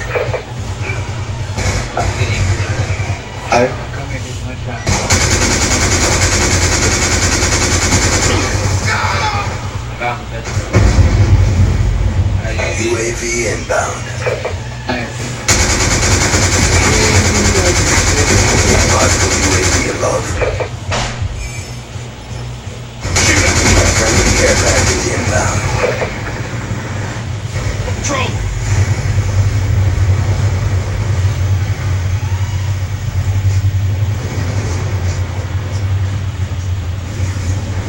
Where's the next one? The middle. Left garden. In the middle. 2 big swings of the bat. Anthony Rendon's 3rd inning RBI single gave the Nationals a lead, one they enjoyed, and took number 2 away in the 9th. And then with this big swing, evened it up for San Francisco. Giants tried to take a lead, sending Buster Posey. That would have been the go-ahead run. He was thrown out at the plate on a very close play, one that was reviewed and upheld. And then there's the starting pitching component of this thing. Jordan Zimmerman was brilliant, 8 2/3. Jim Hudson, terrific, 7 1/3.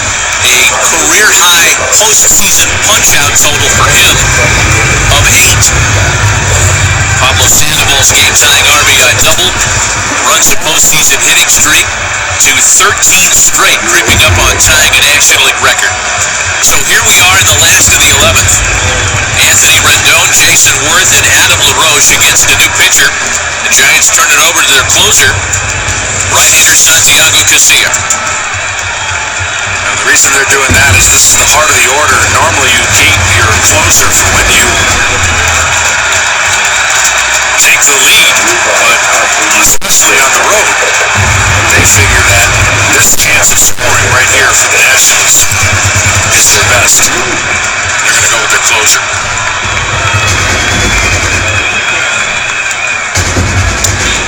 First offering to Rendon is in for a strike. Anthony Rendon has not been guilty of recording an out tonight. 4 for 4. 4 singles, an RBI, and a stolen base.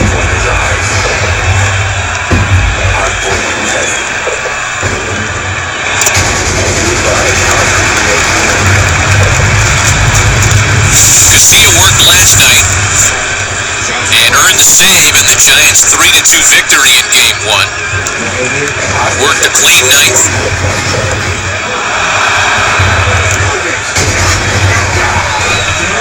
Veteran right-hander who started the year as a setup man and then was inserted into the closer's role when Sergio Romo had his June troubles. 2 balls and a strike now to Rendon. As we mentioned yesterday, he has many different weapons to get you out. A live arm, one they're hoping that can get these 3 outs to give him another chance to extend the game.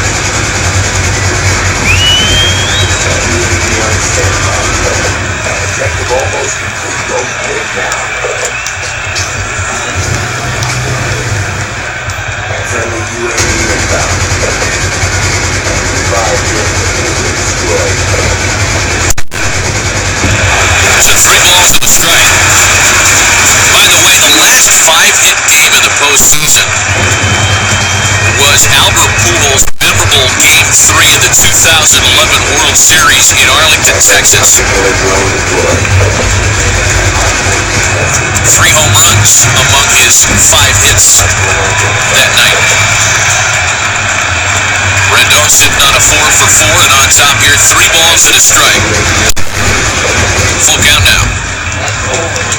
It's a good pitch to hit right there, 3-1. He had a chance to drive that ball and just pulled it foul. Now lately we've seen more 3-2, 3-1 counts than we did the entire 8 innings that were being played by the 2 starters who were on a roll. A lot more anxious moments, of course.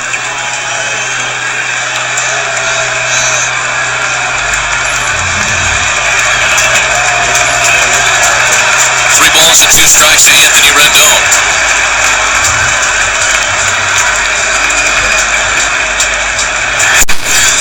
Got him on the corner.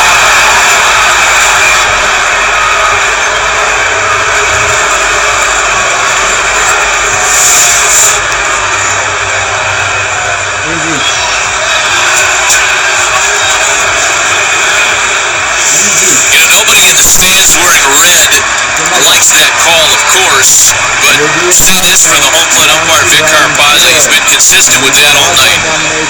Tim Hudson got it. Jordan Zimmerman got it to a lesser degree because he didn't work out there as often as Hudson did. But here Santiago gets the call, and the strikeout starts the home 11th. Here is Jason Worth now. You got the opposite choke point. You understand what I'm saying? I want you to go through all 3 sets of your LMGs. And when you're out of that, you go pick up guns that are around you. Worth has been held hitless tonight so far and takes strike 1. Well, the bottom line is a lot of close pitches on key counts where the hitter has not chosen to swing, and the result has been a strikeout. That's where the frustration lies for the hitters because they feel, based on their recognition of the strike zone, great pitches by the pitchers, but they think it's outside and not a strike. And that's on decision counts. That's not a 2-0, 2-1. Those are caught looking. Worth sends a drive into right center field, one that hangs for Blanco. He gets under it to make the catch. And look, I get the frustration. I get the frustration of the fans. You understand Asdrubal Cabrera's frustration. Bryce Harper.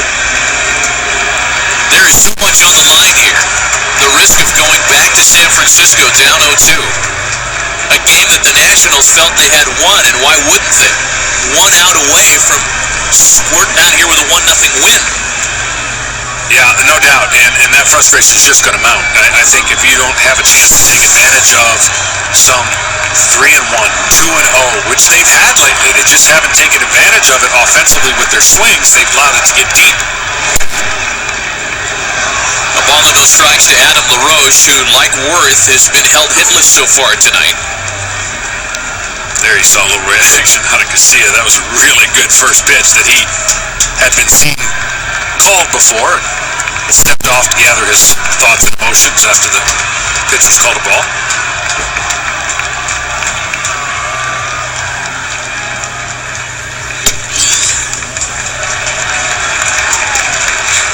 Again, they got the shift on, and this is with nobody on. You can take your third baseman and play him more straightaway shortstop. Take your shortstop and play him a little bit more up the middle. And then take your second baseman and make another outfielder out of him. 2 balls and no strikes to count to Adam LaRoche. Ian Desmond waits on deck with 2 away.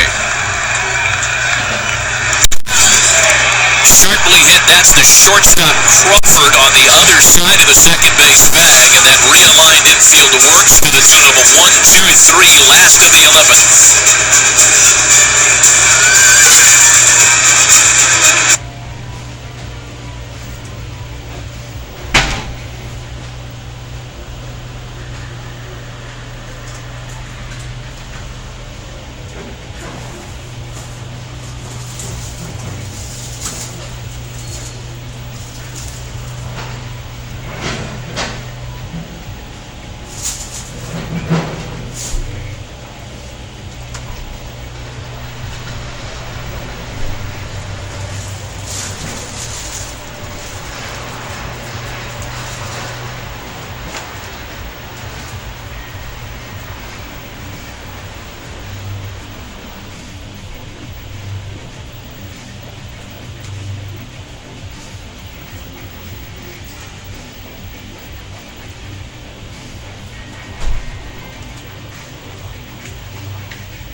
Creamy, can you hear me?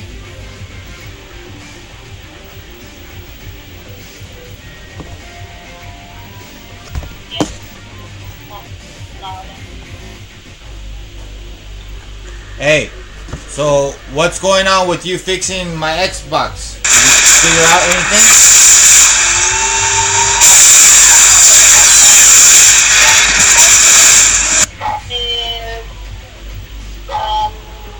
Because they're still hitting me. They're still hitting me offline. The defense isn't working that you set up. Which one that we set up? The phone is not working. The NOAA Net 2 is not working. They're hitting me off on both of them. No internet? Or basically they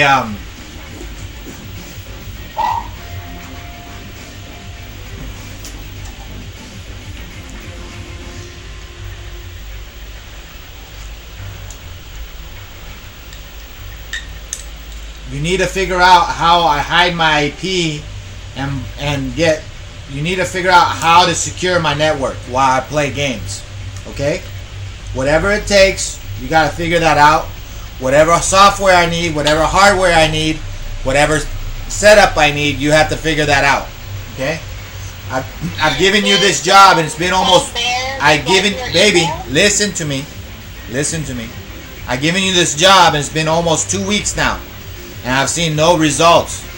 The only results I have is me paying money to get another phone to do internet connection through the phone, which just allows me to have a third connection, which is not defense. It's just, running away on a different connection. I want to have an ironclad connection that no one can fuck with, no matter how much money it costs me. You understand? Do you understand what I'm saying?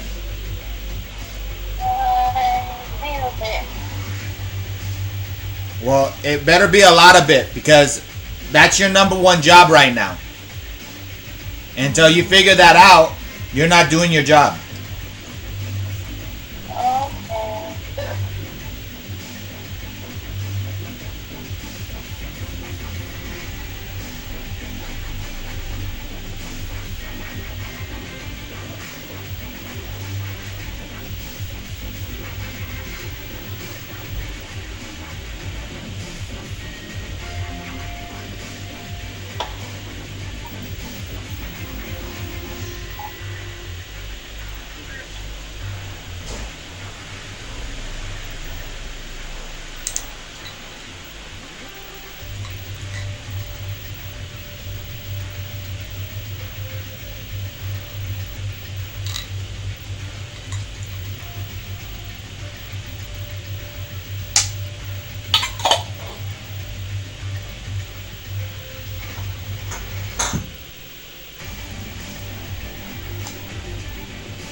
outside the strike zone. You got to try to get him to swing aggressively. There's a base open. You don't have to give in to Crawford here.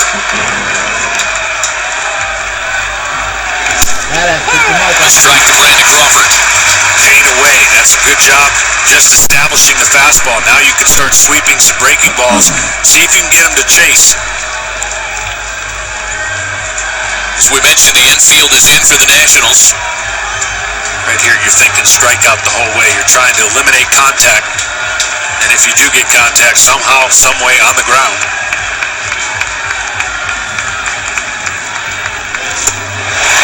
Swing and a miss, 0-2. Jerry Blevins is murder on left-handed batters. Limited them to just a 160 batting average during the season. So with Dalton Crawford here and the game hanging in the balance, you certainly understand the pitching change. Trying to strand this with one away. The 0-2. A ball and 2 strikes now to Crawford. Andrew Sushak waits on deck, and he has been there before tonight. Starting those breaking balls a little too close to the inside part of the plate. Got to get it away, sweep it away, see if you can get Crawford, who already recognized the fastball, away from you. Get that catcher out more towards the right-hand batter's box if you're going to get that curveball away from damage. A 1-out runner at third, a ball and 2 strikes to Brandon Crawford. Little pop to shortstop. Desmond will freeze on it. They're off 2 away. That was pretty much a perfect pitch. You're looking for no contact, but if you get contact, it's got to be weak. Now another 2-out situation with a runner on third.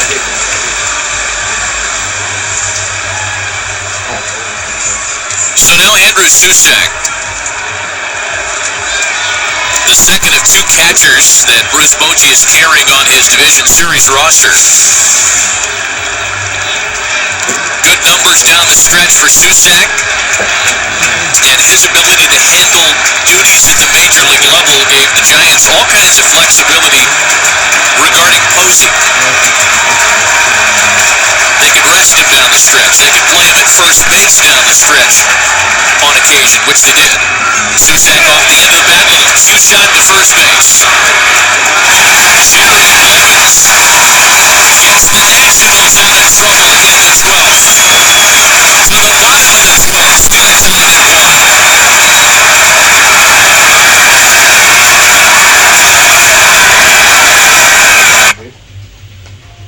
Well, my nigga, when you wreck, bro.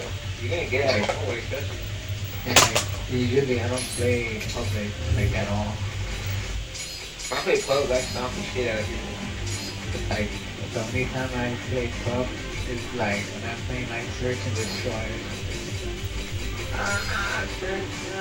Yay, got bonus points. Oh, I got my bonus points too. Yep. I forgot about that. Hopefully I'll get 90, my nigga. You know this one's gonna get 250 a game. Shit.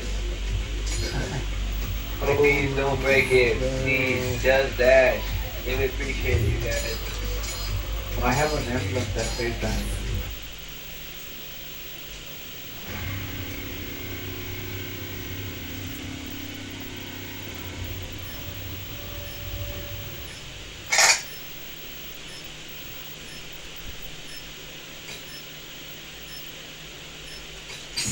Search and destroy. What up, Professor? Protect the objective. Everyone to A, everyone to A, everyone to A. Straight to A. I watch B solo. Charges check. I'm off of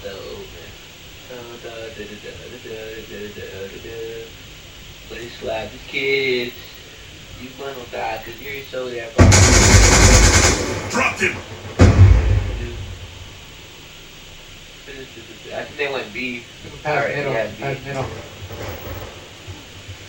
Yeah, man. You got me with that nice stat you got, man. And he died.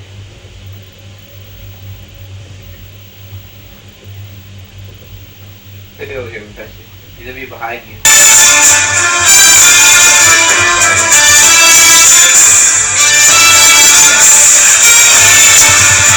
High stakes emotions in DC tonight.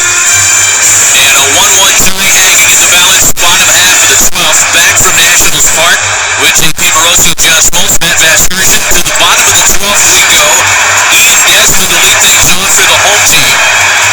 And a new pitcher on the mound for San Francisco, their 6th reliever of the ballgame.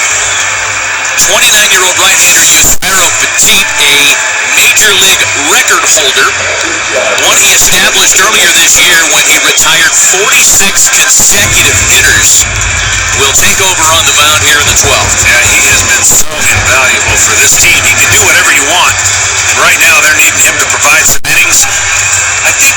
The best way to describe him and the way he pitches, he doesn't light up the radar gun, but he has that invisible. He just keeps it away from the hitter's sweet spot.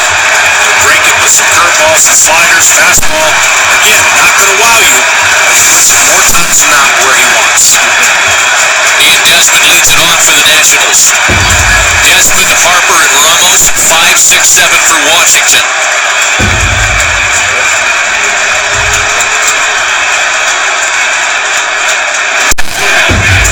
As we alluded to at the top of the inning, John, with some of these pitching moves that are being made late, deep into the extra innings portion of the night, we start to get a little clarity as to who may or may not be available to start moving on in the series. We know Game 3 is Doug Fister and Madison Bumgarner. No starters beyond that have been announced. So now with Petit pitching in relief tonight, and he was thought to be a candidate for Game 4, it appears more and more likely that Ryan Vogelsong will get the ball in that assignment. Yeah, it sure does appear that way, but as a manager, when you're in these games, you do whatever you have to extend these games and win this game. This game winning for the Giants is so vitally important that it sets them up to do whatever they want to do. Having Bumgarner pitch Game 3. On the flip side, for the Nationals, what's been so successful in their starting rotation and the depth of it, in a 5-game series, they have the best on paper matchup because their starters are so good. But if they don't go to San Francisco 1-1, that may not matter. Gio Gonzalez waiting to see if he'll get the ball in a starter's capacity.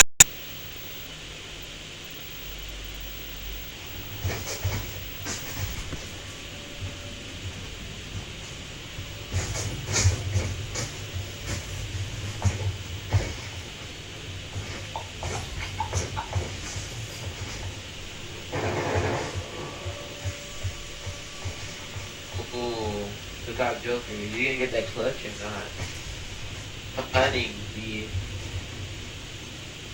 If you're planning B, come on, man. Time's almost up. Oh my god. He wants him to plan it. He wants to get the defuse. Oh. Oh, he did. Good job. Get ready for the next round. Temp was eating He would have bullets. died. Look at this. He was eating bullets. Look at that. How did that? No, how did that not get him? Yeah. How did that not get him? That was like right next to him. Halftime. UK host, man. Search and destroy. Alright, let me grab bomb. Everyone to 8. Neutralize the objective. Run there together. Bomb acquired. We are the 6 best friends that anybody can have. We are the 6 best friends that anybody can have. Buddy, how we love it, the song about what we're gonna do. You're gonna get badasses like that. Hey, elevator, elevator. Kill him. Elevator. Bomb online.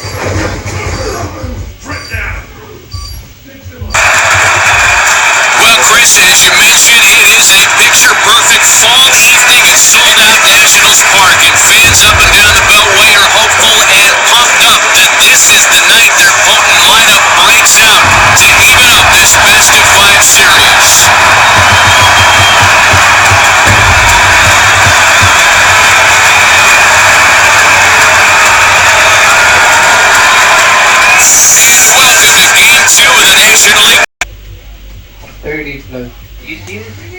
crazy how much you get? Like, he barely went positive, and he hit 130 for that goddamn game. I don't know, dude. What is that?